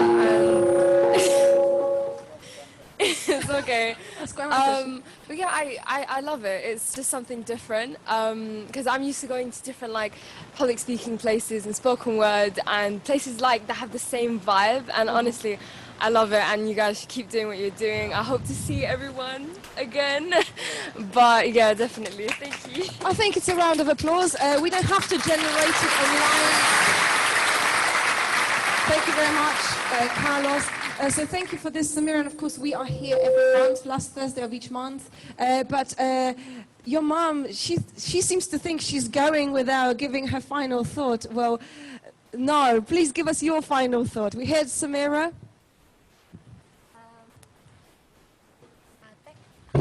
Thank you so much. I very appreciate to meet all of you and have a good time and have a good day. And if you want to follow my daughter on we will. Speaking public, you can search her on YouTube. She won competition in Tower Hamlet. Yeah, you can search and you can go on that. Okay, thank you so much. Is it asking a bit too much to ask for a quick poem before you go? Is that asking too much? Why not? Is this a bit much? No, it's fine. While I'm here, and it'll be my leaving poem. Yes, please. Okay, shall we just warm it up for you? So, Samira. I mean, this is the beautiful thing about Talkaoke. Anything can happen. I mean, there's only 2 rules. While you are finding a poem, there's only 2 rules on Talkaoke table. That's no singing and no fighting. And so far, we're delivered against both of these objectives. That's why the boxers never come over. That's why the boxers never come, and now I know. That's what happens. Okay, Samira, whenever you're ready. And also do a mic check as well before you kind of go into the poem. Number 3. Hello. No? Is this the best we can do? Okay, I'm just shuddering. It's a bit cold. Oh. point it down a little bit, the microphone. I don't think I can because the wires. Hello. Liz, come and join us. We're just having some poetry.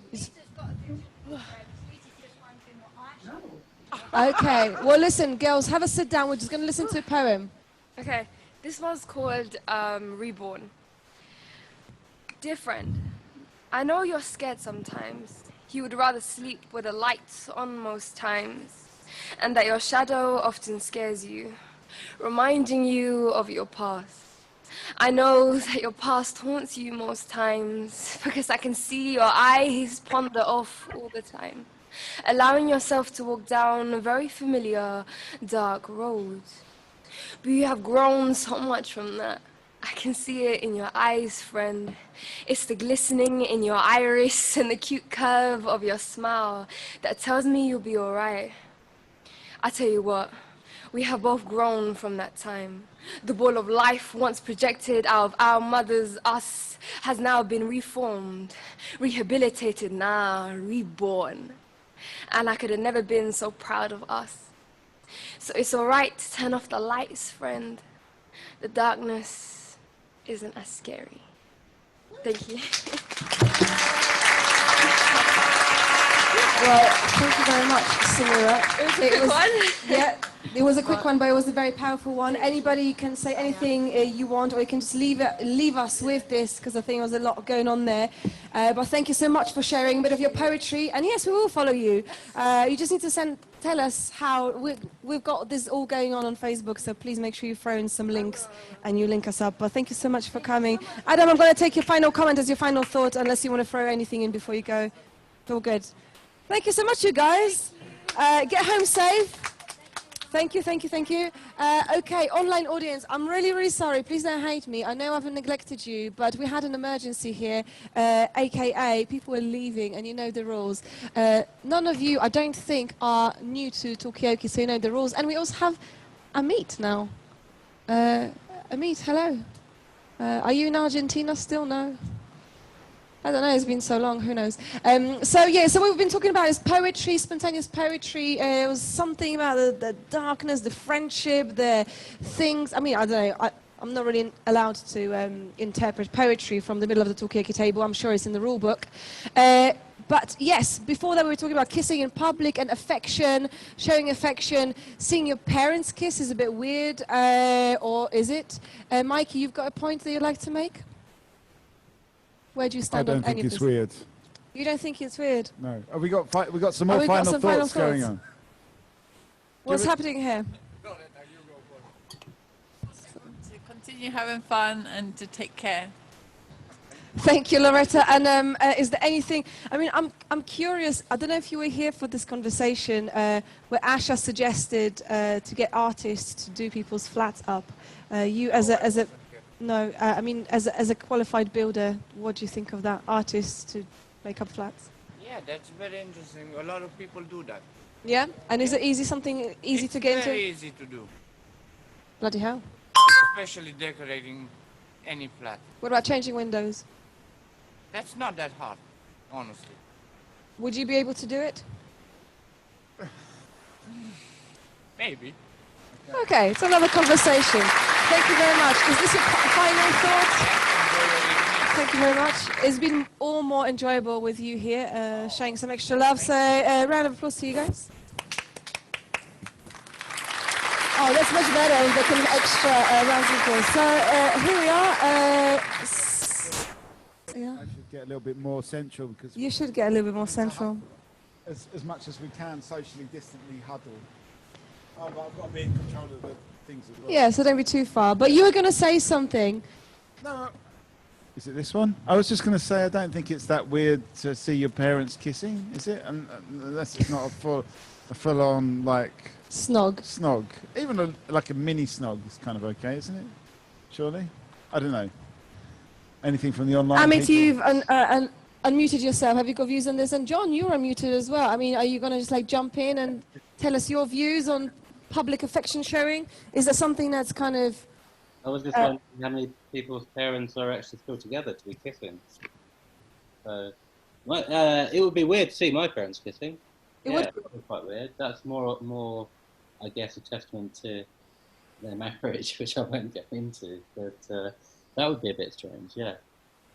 Yes, I agree. Especially I haven't met your parents, so no idea. How would other people fine, feel? actually. How would you feel? I don't know. If it's even a question, would it be weird?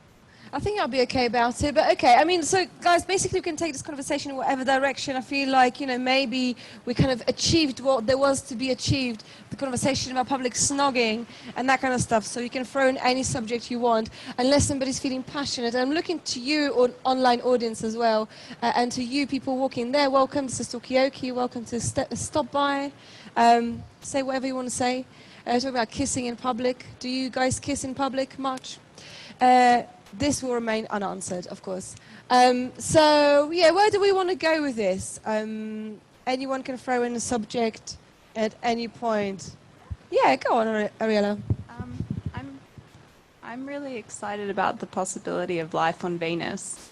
So I don't know if anyone else has been thinking about that and what that means. Okay, so Ariella's excited about the possibility of life on Venus. Ellen, you've got your hand up. Is that related to Venus? No, it's not actually. I just. Okay, Ariella, we'll pick it up later. Yes. Okay, cool. Go, Ellen. We're here for you. Oh, no, my point was just that I recently got into peanut butter and banana on toast, and I can't believe I've just discovered this. I can't believe I have just discovered how satisfying it is. Okay. We could link these two topics together. It's about the new discoveries, really, isn't it? It is about new discoveries. And do you think bananas grow on Venus? I mean, is there kind of evidence to show that there was, you know, some kind of culinary culture going? Well, the latest thing is Venus, I think. Yeah. There's a possibility for Mars as well, so we might have two neighbours. What, men are from Mars and women are from Venus? Is that what I feel like we've been there before, but yes. So it's new discoveries, it's the life on Venus and on Mars, says Carlos as well. So I'm not saying this. From what I've seen, like always Elon Musk going to Mars. That's why, yeah, that's why I was asking, because I've never heard anyone talk about Venus before. Okay. Phosphine in the atmosphere. Yeah. So this hell planet that they thought would never have life on it might have maybe microbial life up in the upper atmosphere. So it's, you know, it's just a possibility. But I think considering we're heading towards global warming and greenhouse effect, I'm like, oh, maybe some life will continue on Earth as well. But I do feel like even if we move there, I feel like we need to change our current sort of values in the way we approach just our planet, because the same thing might just happen in Venus and Mars.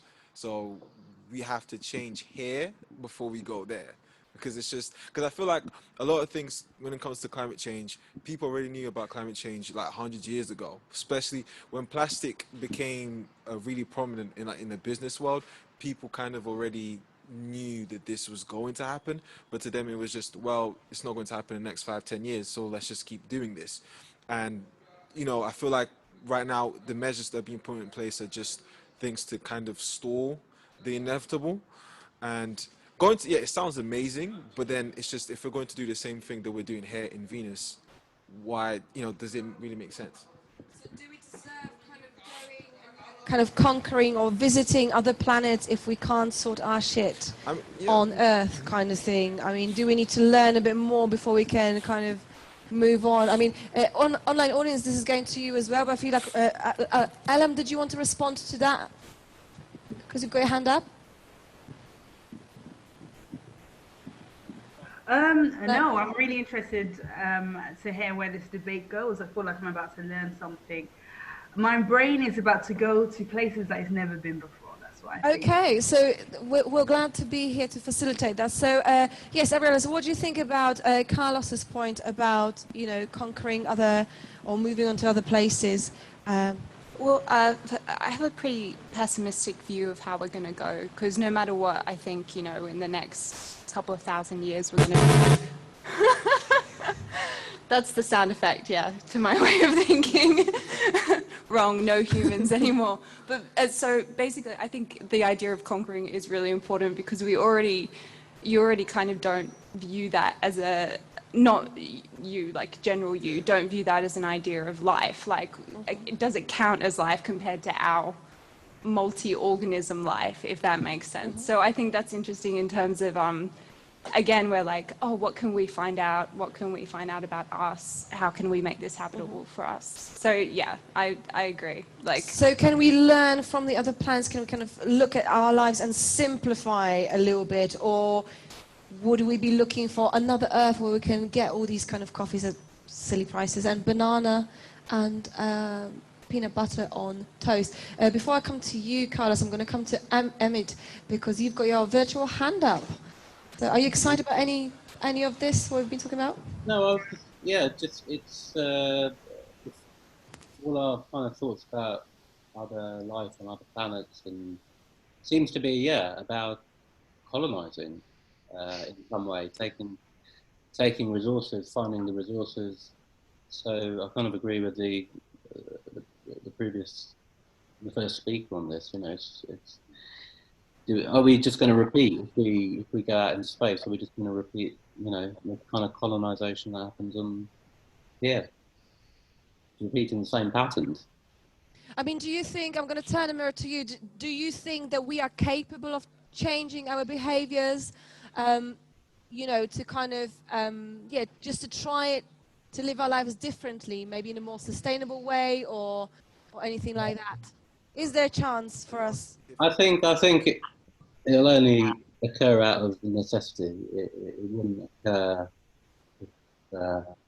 It won't. I don't think it'll occur when we have a choice. I think it'll only start to happen out of absolute necessity, and it might probably be a bit too late by then.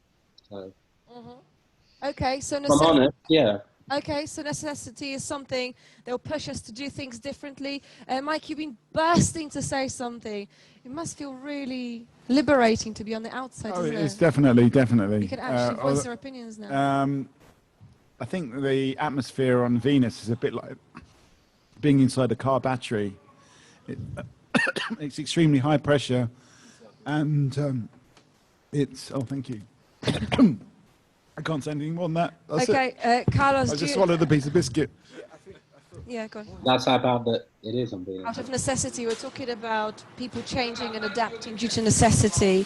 Yeah, I was saying that sustainability that's the problem. Where the economy goes. And the problem sustainability doesn't work, yes, is it good for investment? And it's just, you know, in terms of the money that it makes, it takes a really long time for us to see any change. And like I said previously, people don't think about, you know, the end goal. They kind of just think, well, how can I make the most money in the next 10 years? Then the next generation will just have to deal with whatever comes, the ramifications of my decisions. So, yeah, it's not that I'm so pessimistic, because it kind of sounds like I'm very pessimistic. It's just that I do like, I'm a realist, but then I'm optimistic with my, you know, thinking about things from a realistic perspective, if that makes sense. So, yeah. Okay. So is Carlos just being too pessimistic? I mean, are there any things that anybody on this Talkaoke today, is there anything they're feeling optimistic about? I'm just going to throw it out and float it. I know, Emmett, you've got your hand up again. I don't think it's the residual hand from before. It's a new point. Before we come to you, I think Mikey deserves to have another say in this kind of not to eat choky so way. many biscuits this time. Go on. But I'm optimistic as well. I mean, I think that everything that Carlos says is right, that capitalism is destroying this world. There's an interesting point about plastics and why people created plastics. I don't know if anyone else has got any... Or where they created them. Yeah, where they created them. Any thoughts on that?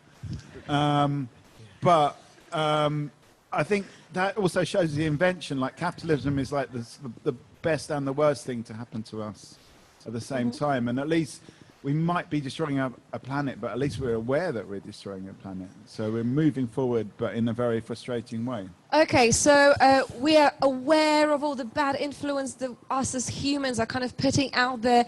Is that something to be proud of or be optimistic about? I mean, you could have been just a little one-cell organism living in a car battery, but instead you're aware of your pitiful position. I mean, is there anything that you guys are like optimistic about? And like, Amit, you took your hand down. Have you just been like, that's it? That's all you wanted to say?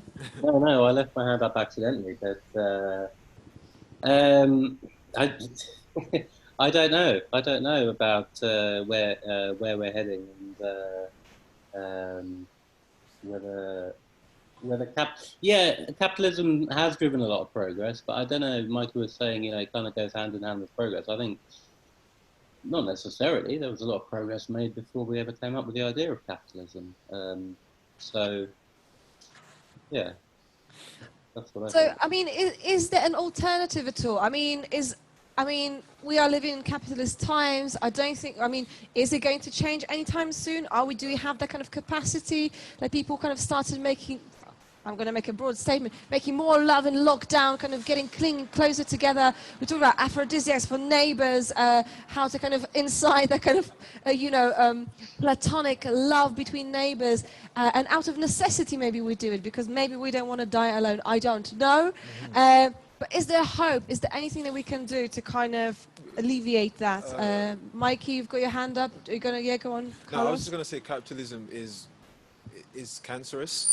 So it's just, like I said, it's just about stalling the inevitable. Like things like financial crisis, that sometimes I see people getting very anxious about, and it's meant to happen. The system has been built this way.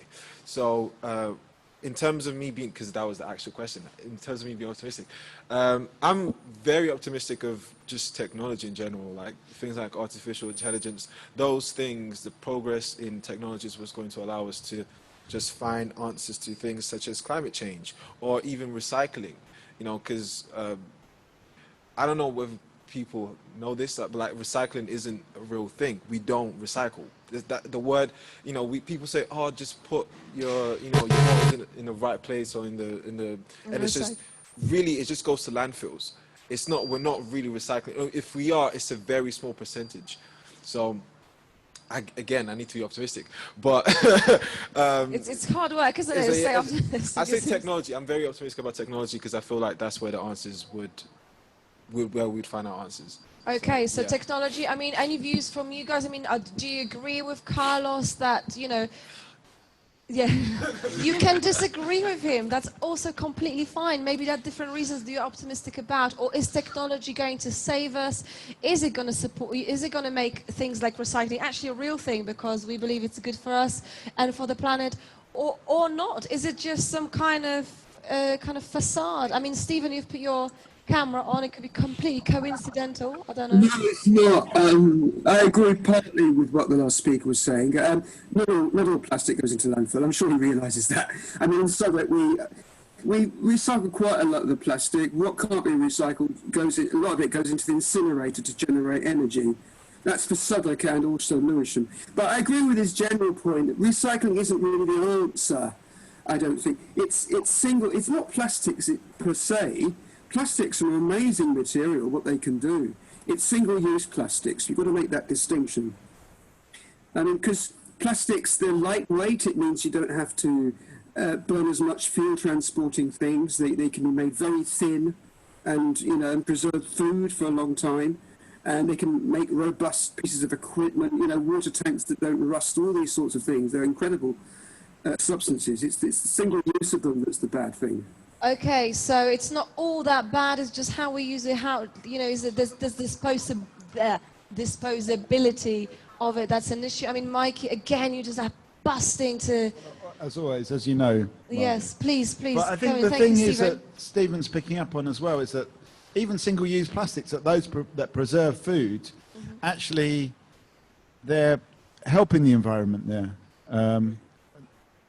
You just kicked the cable. I did kick the cable. Sorry about Hello. Hello. Hang on. Hello. Okay, that's better. Okay, so sorry, we need better cable space. Anyway, we need a sound engineer. We need a sound engineer. That would be nice. And more cash. But the point is that I think that sometimes we're made to feel bad because we're using plastics or we're going on a flight, or you know, or we're, I don't know, you know, oops, I just got in my, you know, whatever it is, we're made to feel bad, but actually we're just part of this system, and for sure we should be changing the system. But I don't think we should be feeling bad that we're polluters and we're just these terrible people. Do you know what I mean? When actually everybody that we ever speak to on Talkaoke, not everybody, but the vast majority actually wants to change it for the better. So I think there's this narrative. I was watching this thing, Social Dilemma, this film on Netflix, about, oh, how bad is social media, and we're all kind of, you know, being played and being manipulated. And I just thought it was like, it's this weird kind of like, it's almost like a kind of, for want of a better word, some kind of Catholic guilt porn that makes us feel really guilty for using social media. And that's the whole point of this documentary, as far as I could see. It's like making us feel really guilty for using social media. And, you know, we're part of the problem, or we're being played, Donald Trump, da-da-da-da-da. And I just feel like it's kind of like, it's just putting us into this kind of like position where we're the perpetrators rather than the sort of like the active agents of change. Okay, so Ariella, we've got a point from you. Oh, I was just going to say on the topic of that documentary, what I found really interesting in that was that if something is free, you are the product. So they're profiting off you. So the idea is you can't make conscious decisions around that because you're not informed on what they're using you for. So I think it's just really about, that's kind of been a running theme, as well as the transparency of money. Like, there's a lot of growth going on, and then people aren't kind of being told who gets that. So I think, like, you know, like, I think technology is going to be amazing. I totally agree. But then you have these algorithms that haven't been transparent, using these data sets from people that they don't know about it. So I think as well, I'm going to circle around to another point, which is that this idea of like, are we optimistic or pessimistic? It does correspond to, are you going to take on for yourself the guilt that you have contributed to the world and made it a bad place, versus are you going to, I feel like, are you going to just pretend everything's okay? But that's not really what anybody's talking about. We're all just talking about how to make it better, if that makes sense. Mm-hmm. Yeah, go on, Carlos. So are we all being guilt-tripped, or can we break out of that? And are we being used to promote new products? I feel like being informed, it really goes a long way. But at the same time, I feel like sometimes people will just say, oh, why are you not recycling, or why are you not doing this? And it's just, most of us, like 97% of us, are just trying to survive the capitalist system. And there's really, I mean, I'm not saying there's little that we can do. I think we can do a lot in numbers, but in single people, it's, you know, you can't do much. So I do feel like, yes. What was your last point? You made a great point. You said about optimism and pessimism, or was it about making it better, or transparency? I would like to, yes, it is. Trust me, I am rewinding in my head. So you were saying about the data being used and people not being fully aware that they become the product.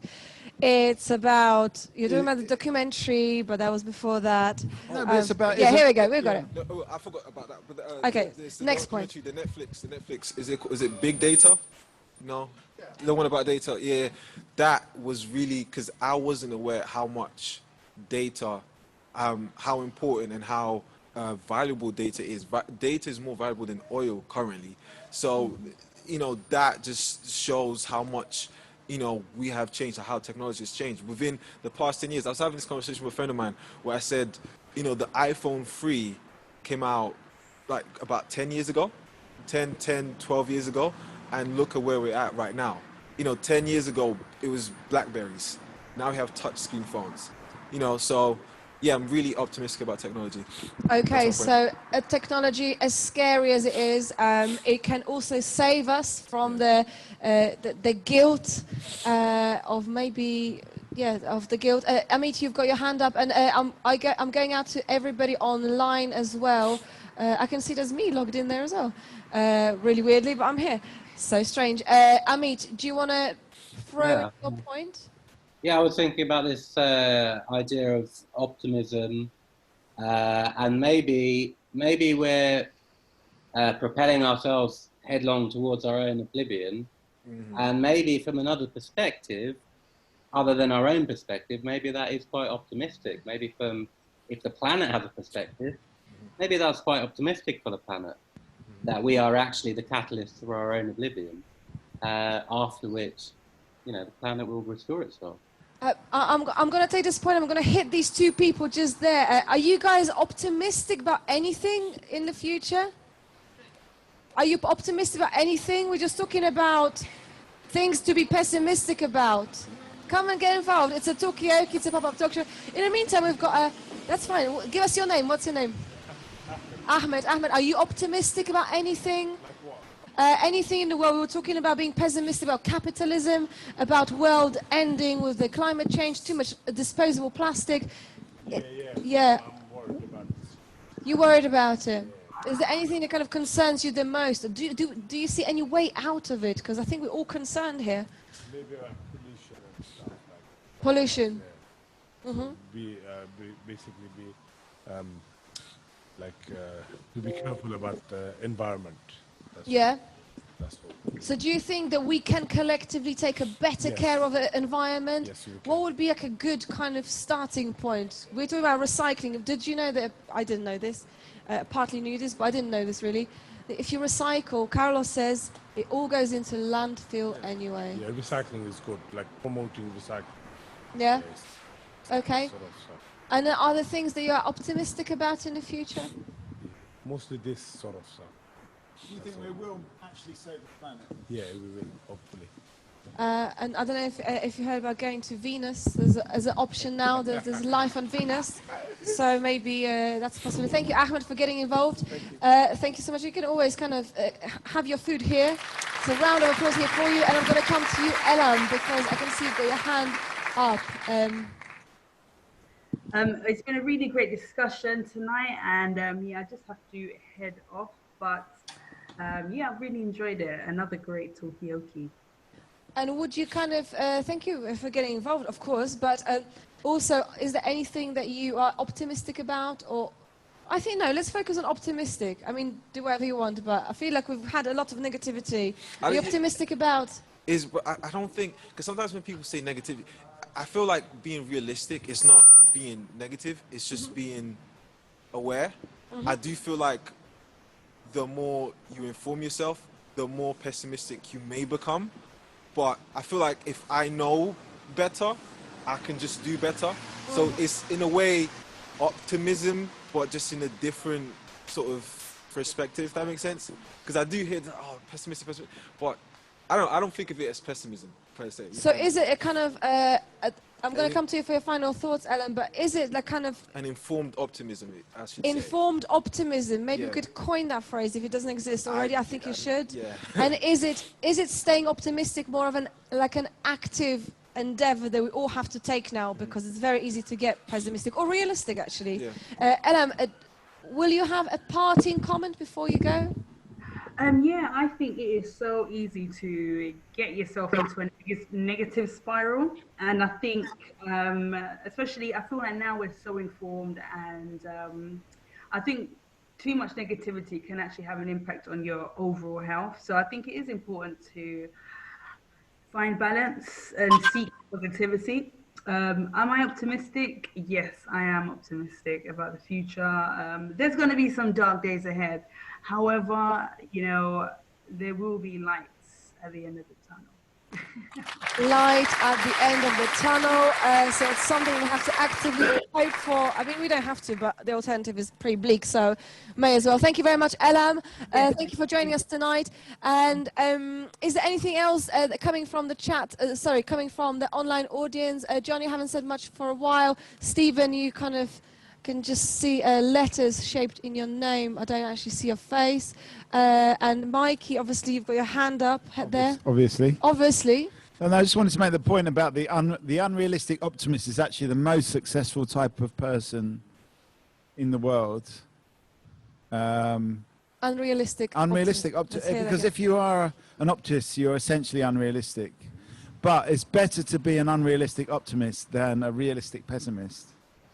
And they are more successful, because if you just believe everything is going to work, or there's some some positivity there, then you half the time end up finding it. I am that person. You are that Because person. I am that person. It's just that I can compartmentalize and say, because anyone that knows me, I'm the person that says I can just do anything. I'm a very self-confident person. I think so. But then I also... I love the hesitation with because I don't which you said I don't it. think so. But, at the same time, I do hope that we change for the better. And I guess that starts with just being more informed. Sometimes it's not just, oh, let's just save the world. I feel like that's too much of a big statement. Sometimes people just want to save the world, and sometimes you change it, but just by just knowing more and being able to have discussions such as these. 'Cause there's just things like, I think someone must have said something about, oh, I didn't know that, we're not really recycling that much. And I feel like just being able to learn and then dish out information is one of the best things that we can do. And it's free. You don't pay for it. So is kind of like maybe surrounding yourself with kind of people who are walking Wikipedias, that's a good thing. Maybe you can kind of keep on being informed, that kind of stuff. Ariel, are you saying? Second Carlos, because I agree that this type of conversation and the coping that comes out of it, because the worst thing is going through something alone. So if you can talk about it, you can then take action on it, because you understand what's going on in that community sense, rather than, I guess that can take place online as well in kind of forums, but that can sometimes be a lot more toxic. So I feel like I can do more when I talk to more people around me about the way I'm feeling about things, and then just kind of work through it to get to the point where the change for the better happens. Yeah. Okay, I think it's a really strong point. And Nathan? Correct? Yeah. Yes, is your name. Chime in. All of this has got me thinking about self-value and self-worth as an individual. And I was reading this interesting article the other day saying that a tree is worth more dead than it is alive in terms of economic value. And reflecting on what Carlos was saying about capitalism and about the short-term prospects of capitalism and how much we as humans have our value determined by what we can produce, like firewood, what we can offer as an economic resource to the world and the economy around us. And I just think it's important, for me anyway, to remember in times like these that we as people are more than our economic production value. We're more than the advertisements that we see around us that tell us to be certain things, that tell us we lack certain things. I think that capitalism is very much a state of mind rather than an actual real thing. And it's very important to remember that you as an individual are worth more than what the economy tells you that you are. Okay, so think about kind of the value of things as they are already unchanged, unmonetized, and appreciate that. Capitalism is a state of mind, says Nathan, and I think, Carlos, you agree. Mikey, you want to say something? The thing about money is it's just numbers, really, at the end of the day. The thing about money is just numbers. It's just a bunch of numbers, and people forget that. They get all kind of involved and engrossed. Obviously, we need the numbers to stack up on our side, but it's just numbers. So money is just numbers. That's a proposition here from Mikey. But what I mean is, like, it's just like, we think of like the Queen's face on the note, Amit is thinking about it. It's just numbers. It's like, especially now with Bitcoin, and it's numbers about numbers about numbers, and it's just numbers. It's just very abstract, and it's not really anything. So if an alien came down from space, if these Venus gas organisms watched us, they would just go, these people are just doing stuff for each other. They wouldn't necessarily twig they were all doing it for these abstract numbers, because people, like you've got so you think. Yeah, I don't know. You've got the guys making the chicken. People are coming in, getting the chicken. They're doing other things for other people. It all kind of fits together. And money is just the way we've got to kind of quantify that. But we do it. If you took the money away, I don't know if these guys would still make chicken. They make chicken for their friends and family anyway. I think you don't make chicken, but...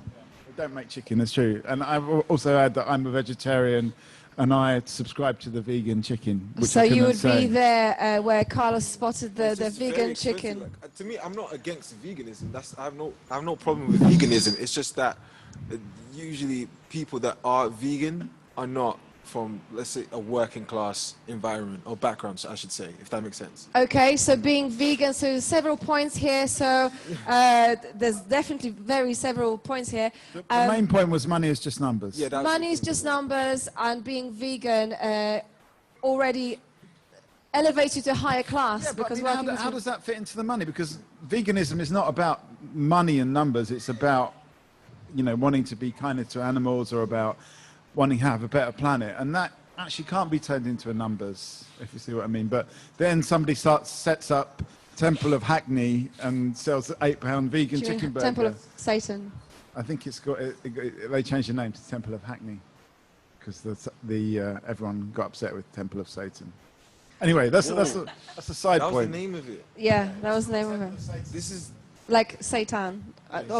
So yeah. that's such a hippie thing to do. You know what I'm So trying to say? hippie shop names, but I mean, do you have anything on the subject of money is just numbers, man? Just Money, yeah. Money is just numbers. It is just abstract. It's not actually linked to anything. Perhaps we should go back to tying currency to gold value, to the gold standard. At least then, it was linked to something real, and it was not abstract. It was connected to something. I don't know. I don't know much about it really, or if anybody knows about it. But that's what money used to be linked to. It used to be linked to the value of gold standard. So I mean, they removed that link, and then it became completely meaningless, right? In terms of, like Mikey's saying, it became an abstract, completely abstract thing. Yeah, notes was Bitcoin before Bitcoin, basically. That's what happened. Bitcoin for Bitcoin. Yeah, because it is was nice. gold before, and then it became notes, as in actual notes and Yeah. coins, and now it's Bitcoin, where it's just wireless. It's reflective of the times. You know, everything's going wireless, so Bitcoin, and then so for the last hundreds and hundreds of years, it was money. Before that, it was gold. So it's really, I feel like this idea, the concept of money, is hugely reflective of what we can make and the technology that we have.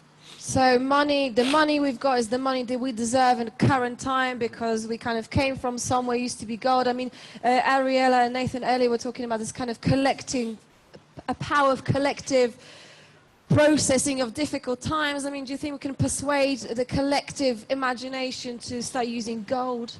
Or maybe not use money at all? I mean, is it just spiraling into anarchy? I mean, like what's going on there? I mean, we can talk about any of these things. I mean, are we just kind of trapped? Or is it a time for trinal thoughts? We don't want people to die, of course we don't. Sometimes it's just time to say goodbye and collect some final thoughts. I mean, I feel like your hand is a residual hand from before, unless you've got fresh points to make. Fresh points for fresh final thoughts. So I'm going to go round the room. John, I'm going to start with you. We've got a few minutes before we can, but I'm going to come to you, Emmett, and Stephen as well, and Amit, of course, as well, and everybody here. And that includes people inside. I don't know if Simon just walked in and just walked into Narnia, because I can't see him. But anyway, John, do you have any final thoughts? About 2.5 million, really, because of the numbers of subjects that people have raised. I mean, one of them way back that is quite important when taken in a context of enthusiasm for what technology can do is simply this, that in 1,000 years between, shall we say, 800 AD and 1800 AD, anything that was innovative took a long time to settle in, and all the adverse effects of it were seen and understood and avoided in a long term. So things were fairly stable. When it got to 1800 and there was power to put behind ideas and mechanisms, nobody had time to work out what the adverse effects were, because the benefits were so very obvious to those who were looking in the right directions. Now, of course, we are on the cusp of a whole lot of new technologies into AI, and what the adverse effects of that will be, nobody really has yet had any time to think. There is no evidence as yet. Now, it strikes me that this pandemic has given us a massive opportunity to stop and have a rethink about the relationship between ourselves and technology, on which most of us, indirectly or directly, rely very much. if we think that whole thing can be speeded up, we're going to get an awful lot of adverse consequences that we would have to say, oh, I didn't see that coming. I'll end with this thought. Confucius, 3,000 was it years ago, set out an idea for government that nothing should be enacted that controlled the lives of many people unless first the adverse effects of that enactment had been fully considered by all. Do you think we're ever going to do that? I don't. So that on the question, am I pessimistic or optimistic, I'd say no, I don't want to answer it that way. Am I on the hopeful end of that spectrum or the hopeless end of that spectrum? On the whole, I'm much nearer the hopeless than the hopeful, and wish very much that all you people with good ideas would have some good ideas soon. That's mine. Thank you. Thank you, John. There's, of course, a reflection of the whole conversation is in your final thought. There's a lot going on there, but yes, are we just rushing too much into reaping the benefits of whatever's happening now? If you're looking in the right direction, you're having a great time, but meanwhile, everyone else is not having a great time. Okay, thank you very much, John. I'm going to come to Stephen. You've popped up with your little face there in a corner. I've been in and out today. I've been doing stuff around the flat. Yeah, you know, that's fine. It's been interesting as usual. Thank you very much. I don't have anything to add at this point. Are you hopeful or hopeless? Just final thing, tell us. I waver between the two. Of late, I've become a little bit disappointed the way things have gone post-lockdown. Well, we're also hopeful that things were things were moving to a greener way. There was less traffic, people discovering nature. But you go out and enjoy nature, what you see is discarded masks everywhere, and that's just one example. And now we're not supposed to share cars, that's what I heard. So everyone's going to be driving their own car on their own now. So, I mean, it's just all going to shit. So it's a bit less optimistic, but there's a glimmer. Right at this point, that's how I feel. At this point. Well, thank you very much, Stephen.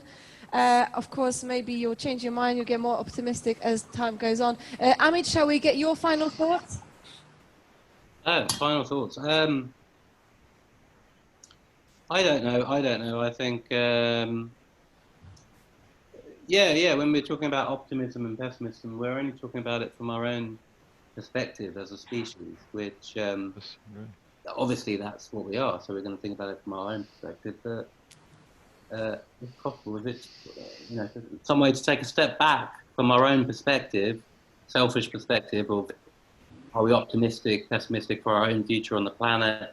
Will it sustain us? All these things. I mean, ultimately, it doesn't matter. We'll survive as long as we survive, and then we won't, and then something else will be there, or it won't. So I don't know really. I'm just kind of waiting to see what happens next. Okay, I think we'll be there also just watching how the situation unfolds. So, message from Amit, don't be so selfish. Think about other perspective. Step out of your own immediate self-interest. Emmett, you've got 30 seconds to sum up your final points, so go. Yeah, you are what you repeatedly do. So if we repeatedly go into lockdown, maybe we become lockdown people. Maybe we start to go back to where we were in the summer, where we were cycling everywhere and walking everywhere and not drive the roads were quiet and walk across the road wherever you like. Maybe that's what because that's why people we're definitely going to have another lockdown. We're probably going to spend most of the next 6 months in lockdown. And it won't be like it was in the summer where we could be out in the sunshine. Instead, we'll be inside in the cold and dark, killing each other and raping and murdering each other. And that's what we'll do for amusement from now on. Okay, so if you're consistent with your habits, that's the kind of person you become, even if the habits are inflicted by the government in charge of lockdowns and stuff. Well, thank you very much, Emmett. And I'm going to go to... thank you very much for this extra applause to people. I mean, our hands are just too cold to applaud you guys, so I hope you understand. And I'm going to come to anybody in any order. Anyone here can just jump in and share their final thought. Anyone is good. Mine's from a while back. I was thinking about Asha and her daughter, and I was trying to think about ways to celebrate her daughter's success and like Asha's contribution to that success, which wouldn't make anyone uncomfortable. And I really couldn't. So I wanted to put that out into the world in case anyone can think of that. But yeah, this is something I meant to say ages ago and just haven't. That's okay. We can definitely pass the message on. We may actually see Asha in the pub later. Who knows? We probably will. But thank you so much, and thank you for kind of taking us a while back. I mean, you know, this is the thing about Talkaoke. The longer it goes on for, there's multiple layers appear. Nathan, do you want to jump in, give us your final thoughts? Before I freeze to death. Exactly. I did offer some hot water, I've got to say. No, it's great. Thank you. I think it was interesting talking about the gold standard, because the gold standard ended with a small minority holding the majority of wealth. Cash has the small minority holding the majority of wealth, and so does Bitcoin. I don't think substituting one standard of wealth for another is a solution. It's just replacing one thing with a same thing of a different name. It's a mindset that needs to change rather than a currency. Peace. Peace. Thank you. Peace from Nathan. Change your mindset, man. Not the currency. Carlos, any final thoughts? Or new thoughts? I don't know. I actually don't have anything to say. I've spoken so much, but I'm hopeful. I know I may have seemed a bit pessimistic and whatnot. I guess it's just, you know, the conversation and whatnot, but I'm an optimistic person in real life. Yeah, thank you for me and everyone. Yeah. We believe you. We believe you. We hear you. We hear your optimism. Sometimes disguised as negative realism, but we hear you. Mikey, any final thoughts from you? Anything you would like to add? You usually do. Well, but you don't have to, of course. Maybe I won't. I just want to say thanks for jumping in the middle. And I think you've got to have faith in the people. If you've got faith in the people and you give them the power to do what they want to do, then I think, you know, occasionally it works and people do good things. So I'm very hopeful. I'm very optimistic. I think you've got to move forward, not backwards. So, you know, we can't go back to little sticks of wood or gold standard or even notes or even digital currency. I think will fall by the wayside for a new means of exchange, which is more about the person. I think that's inevitable in the end, that people will do things for each other, because that's essentially what it's about. And we'll build value through people. So building value through people, not through material gains, is a parting thought from Mikey. And I think we're going to leave it there, guys. We finished only 1 minute after the scheduled end time. I'm not losing my voice, just temporary kind of emotion there at the end. I'm sorry, Ariella, it is cold. And Carlos and Nathan, sorry, everyone. We did order better weather, but there you go. So thank you, everybody. Thank you to Rick, managing everything from the backstage. And obviously, thank you to all of you online, offline, and our future audiences will be watching that, no doubt. Weeks later, thank you to people on Facebook. Thank you to people on Facebook. Please comment on Facebook. Please comment. We do actually read the comments and sometimes reply. We do. Please comment. An example of that. But yeah, it doesn't matter. So thank you, everybody. And now a long way into camera. I just don't know where the camera is, but I'll figure it out. Goodbye. And we will end this Zoom meeting whenever you're ready, Rick. You can log out wherever you want to, guys. Thank you, John, Amit, Emmett, and Stephen, who's already gone, so he won't hear me.